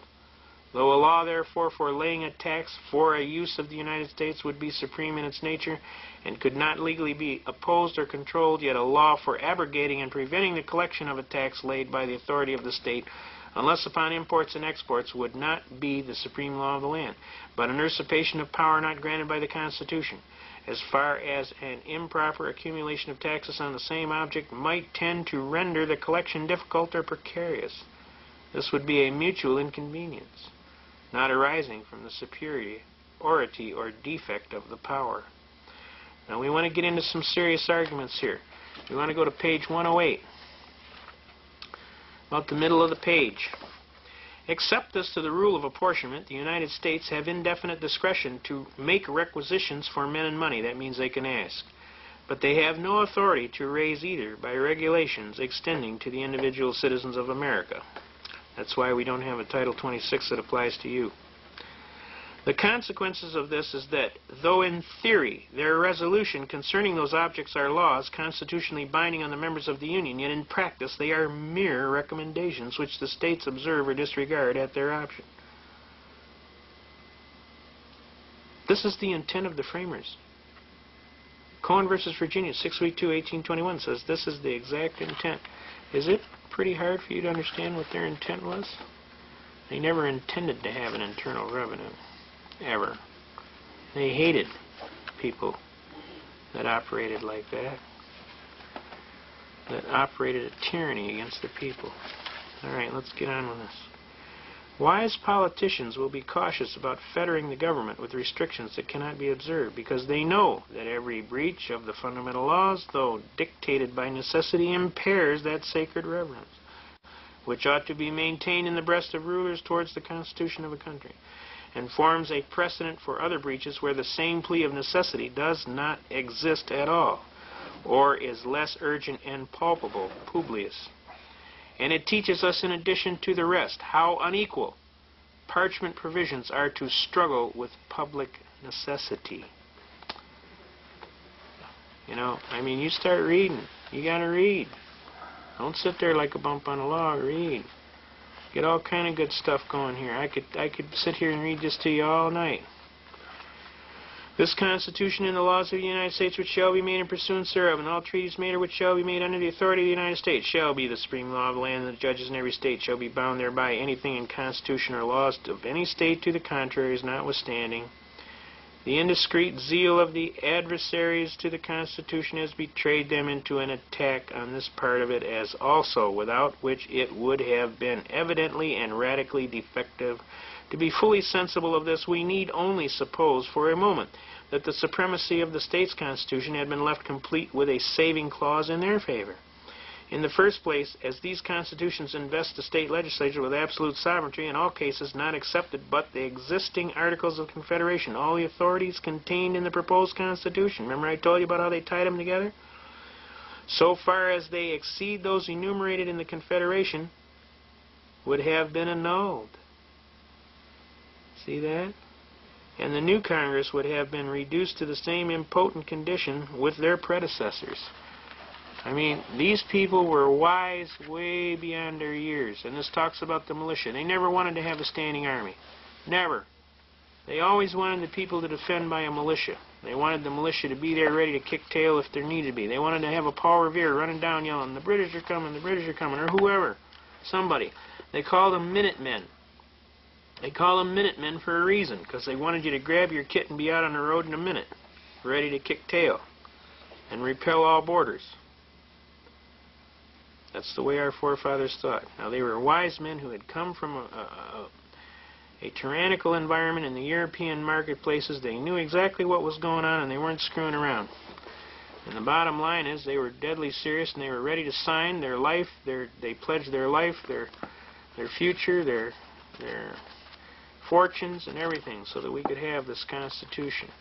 And I think we kind of owe them a debt, because a lot of them died miserably as paupers because they dared to sign the Declaration of Independence, and the king went after them with a vengeance. Do you understand? Now, the bottom line here is we got a duty, and we're going to finish this thing up. We want to do some stuff on taxes, and then we're going to be out of here. We're going to do two things on taxes. One is going to be on Title 31 United States Code, Section 742, and we're going to rattle it off. If you want the argument later, you'll have to get back with us, okay? Title 31 United States Code, and we're going to quote it.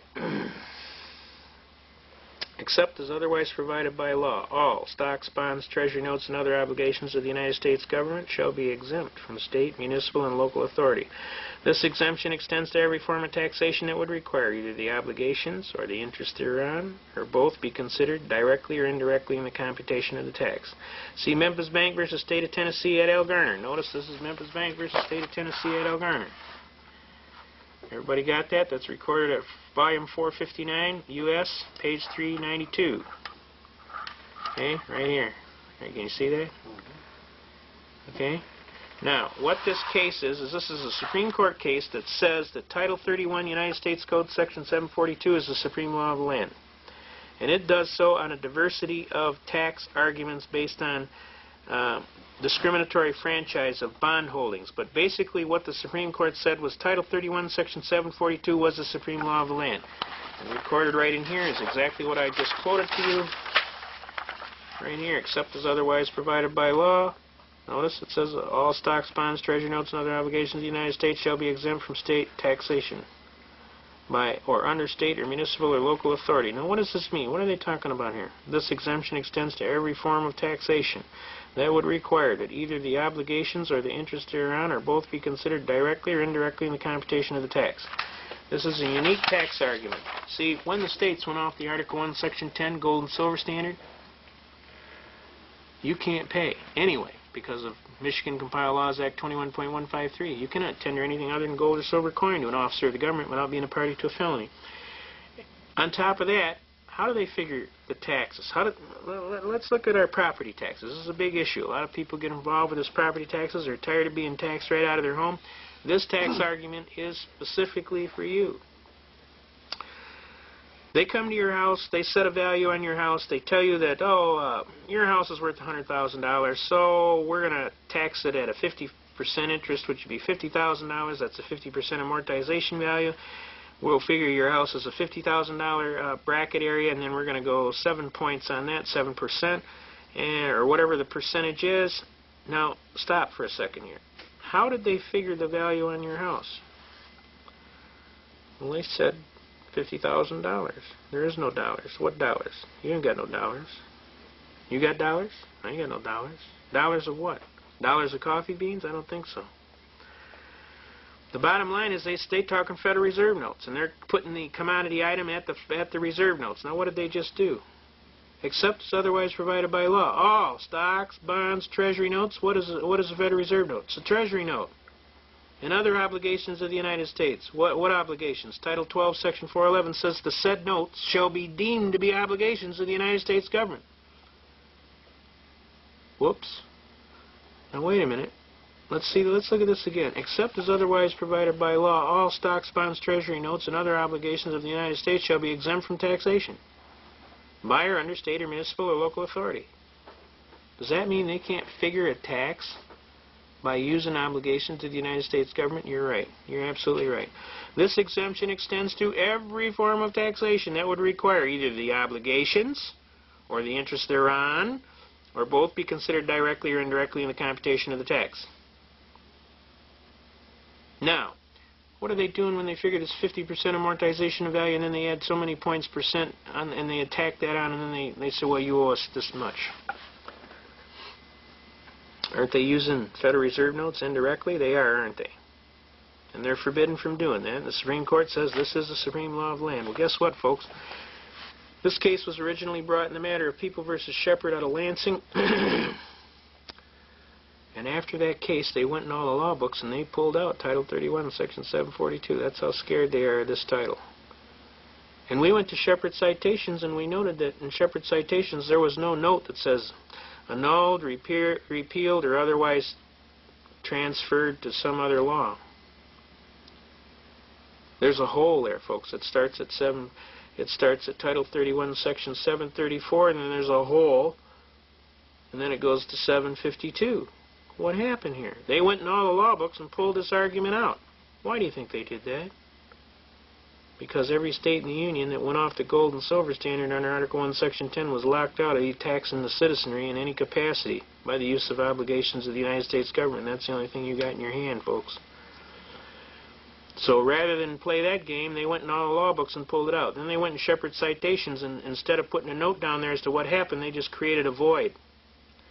What is that evidence of? Fraud. Fraud. Does not fraud void the contract? Last time I checked, it did. Now, I want you to pay attention to this stuff and get locked in on this argument, and don't try this until you've at least practiced a little bit. But anybody that's getting jammed on their property taxes or any other taxes for the state, lock their heels, is all I got to say. Okay?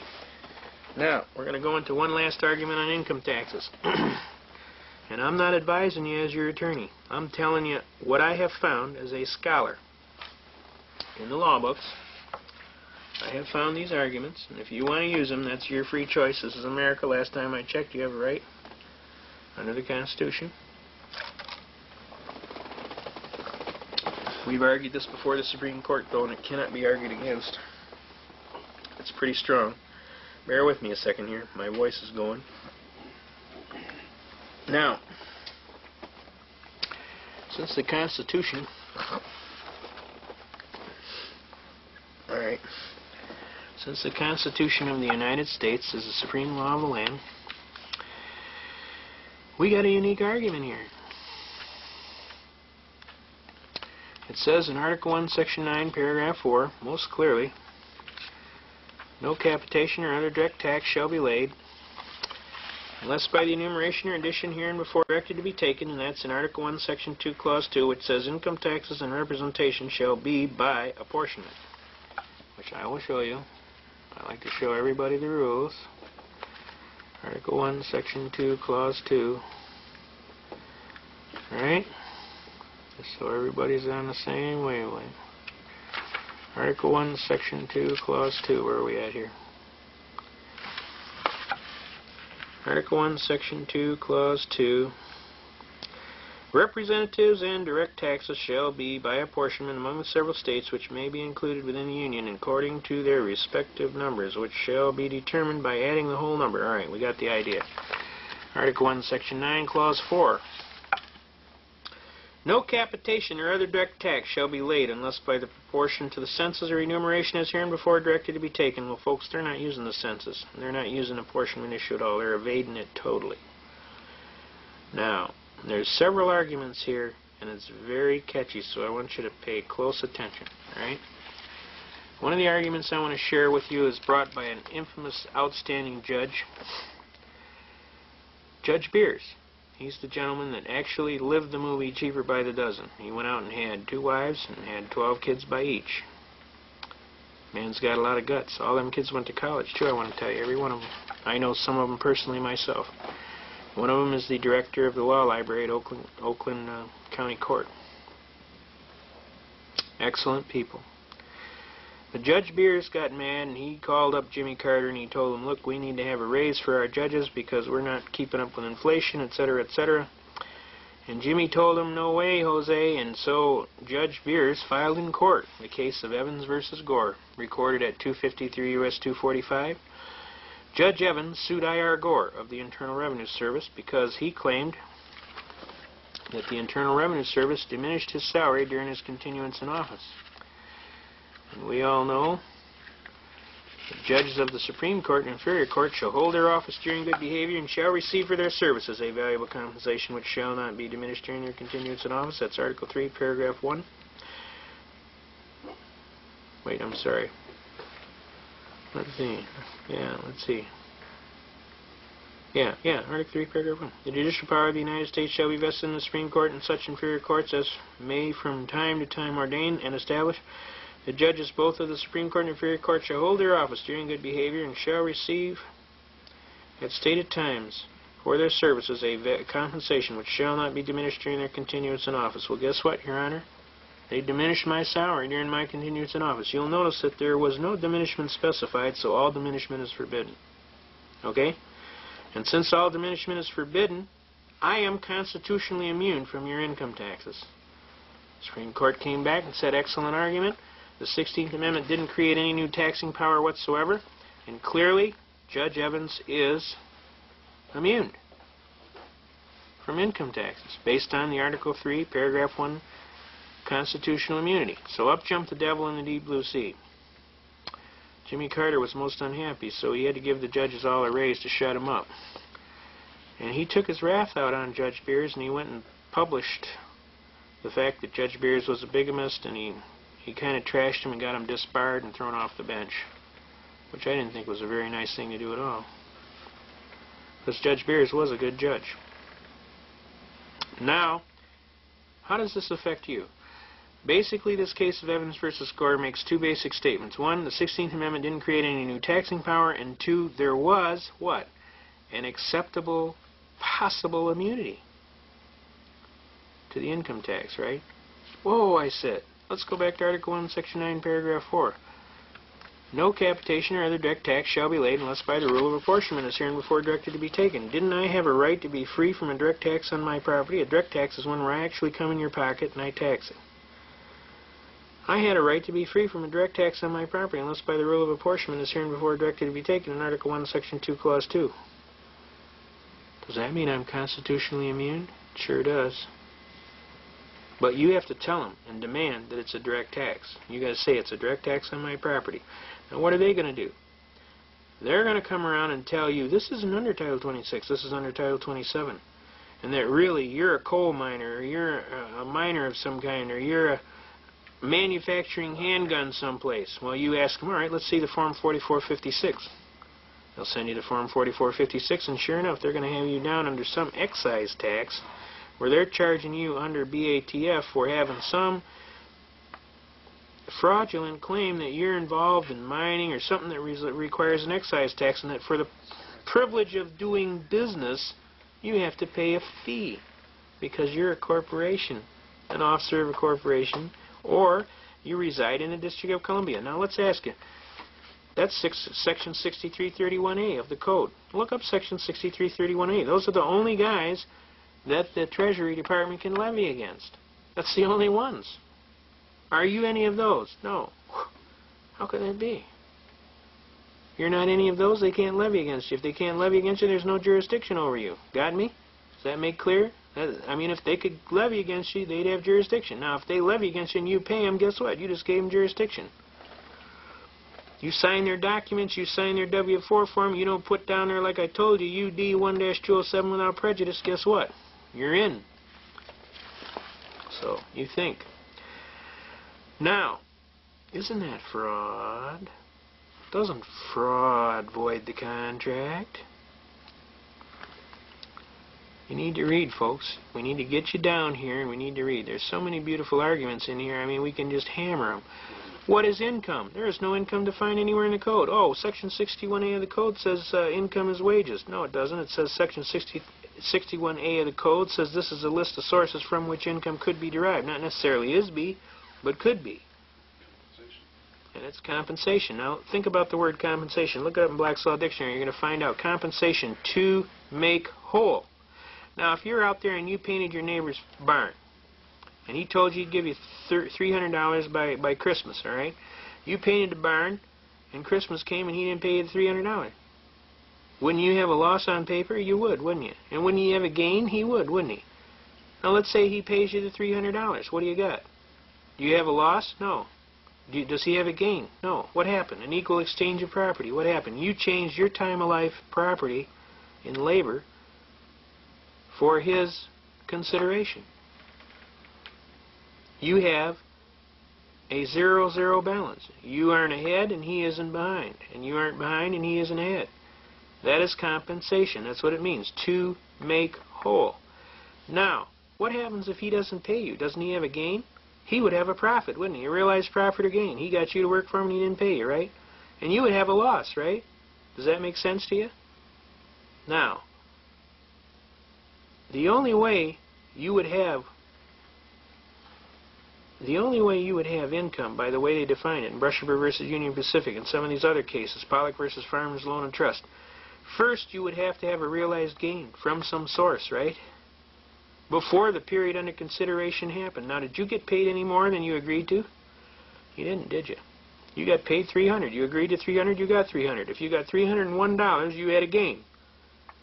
And if you were a corporation, an officer of a corporation, and a person that resided in the District of Columbia was an officer of the government, you'd have a income. But you're not any of those. You're not a corporation. You're not an officer of a corporation. You don't reside in the District of Columbia as an officer of government. So you're, first of all, not even in the game. Second of all, you didn't receive anything above what you bargained for. Okay? So you don't have a realized profit or gain before the period under consideration was commenced, so you don't have any income. What you have is compensation. Before it can become income, it would have to be corporate property. You'd have to be a corporation, and you'd have to have a realized profit or gain. You don't have that. So don't tell anybody you have income. You ain't got none. Every time you volunteer to get in that, you get in trouble. Don't volunteer. Didn't they tell you that in the Army? Don't volunteer. You volunteer, you get the broom, and you get to drive it around the floor. Just ask me, I'll tell you. I know. Now, the bottom line is this. There's a lot of things that you need to know. The biggest thing is that you need to get a hold of one of these books, and you need to read it, cover to cover. And you need to be able to rattle it, just like I told you. And you need to trust your God in heaven above, in whom you should put all your trust and love. And you need to kick some tail and try and coordinate this. Program, format. You understand? Holy Bible? We got it? You need to get with the program. We can't keep screwing around like this, folks. You can't keep putting off till tomorrow, because I'm going to tell you, there ain't going to be a tomorrow if you keep it up. You're going to have to get serious. Get hooked up on that radio station, 5.065 WWCR. Go down to Radio Shack. Get one of them 20 dB gain amplifiers to plug into your radio so you can make the thing work better. Plug that thing into your external antenna. It runs on a 9-volt battery. Put a damn about a 3-inch strip of coiled solder on the tip of the antenna. Go outside, throw your fishing rod over the highest limb you can when the weight comes down. Take a roll of speaker wire, 100-foot speaker wire. You can get it at Radio Shack for $3, man. $3-4. Bare the end, twist it together, tie it in a loop, put it on the other end of that fishing line, pull that fishing line up in the air, get you a 100-foot antenna, tie that baby off to your fence, come outside, take that wire, bear it off, and take it into your house and wrap it around the antenna on that 20 dB gain amplifier. You can pick up Moscow just like WXYT radio down across the street. You got a 100-foot antenna. You put on that 20 dB gain amplifier, and you're going to have your signal generating 20 times the force that it would before. So even if they jam the channel, you're still going to be able to hear, okay? You need to be listening to Radio Free America, to Jack McLam, to Tom Ballantyne, to Bill Cooper, to Mark from Michigan. You know, you need to get in touch. You need to get in touch with your God. You need to get in touch with your fellow Americans. You need to get down to the militia. You need to quit screwing around, sitting on the couch, watching the ball game, and the life going by, and nothing's getting done. You understand? You need to get out there and hit a couple of these patriotic meetings and listen to some of these folks talking that are trying to save you and your country. And you need to start realizing that you need to put your money where your mouth is. It's like, you know, put up or shut up. Because I'm telling you, if you don't do something soon, you're not going to have a country. what you're going to have is a chain around your ankle, and you're going to be pissed. So I'm telling you, the time is now. You know, you want to be a son of liberty or a daughter of liberty, the time is now. Do not put off till tomorrow what you can do today, because there won't be a tomorrow if you do. Just start putting one foot in front of the other, make up your mind you're going to do this, go get you one of these constitutions, and let's get serious business about America, and let's bring her back to the way she was. We need to pull that baby back into the wind and take that ship out, leave that flag flying high, and we tell anybody to their face, you know, and we leave you to your proofs, pal. You touch my flag and God's going to get you tonight. Don't touch my flag. Don't touch my country. Don't touch my Constitution. I'm going to wish you God bless America. We love you, America. I love Jack McLam's phrase, never to the New World Order. It'll never happen in your lifetime. You got to quit smoking that stuff. It ain't no good for you. You may think you're going to get away with it, but I'm here to tell you it ain't going to happen in your lifetime. You just keep wishing in one hand, doing something in the other, and see which one fills up faster. You're going to find out real quick. The United States of America is the most serious country in the world. Our people are the most generous, kind, and aggressive. And I'm telling you, we love our country, we love our flag, we love our Constitution, and we're not giving it up for anybody, especially a bunch of Yahoo bankers, okay? So, we'll let them understand. Let the word go out and let them find out. We're not fooling around.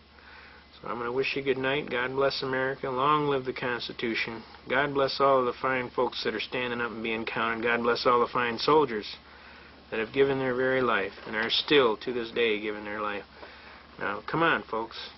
Let's not fool around here. You go down there and you grab a hold of one of these congressmen and let them understand, hey, I don't care what about your Bill 666. You're not changing the Fourth Amendment. You're not doing nothing. You got that? You want to get elected next time, you better listen up, pal. We might even just charge you right in an open court of law with an open indictment for treason. Now quit screwing around with my Constitution. Oh, I wanted to give that number out. We want to give that number out. We don't want to let that guy get away. We don't want to let that guy get away. Yes, sir. Let me get something here. Yes, yes, yes. Let me give you a number, folks. You need to call this congressman and let him understand. Say what? Say you gonna what? You be talking some heavy trash. We aren't gonna fool around with you. Here. We're not gonna fool around with you.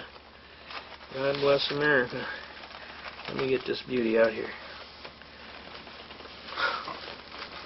Now, you're gonna get a treat. God's going to give you a treat tonight. This congressman's got this idea that we don't need the Fourth Amendment anymore. His name is Bill, or William, McCollum, spelled M-C-C-O-L-L-U-M. His phone number is area code 202-225-2176. He'd like to hear from you about the Fourth Amendment. You need to call him and tell him, do not touch my Constitution. Period. Do not change the Fourth Amendment, not even a little bit. We want our right to be free from an unreasonable search unless with a warrant, duly signed by a judge of the court, duly before a sworn magistrate where the guy swears that this is a true, in fact, case, this is the evidence to be seized, the person to be charged, and we want him to be able to hold that right up and say, we're not changing that today, sir. And if you got a problem with that, find another job, because you're fired. Got me?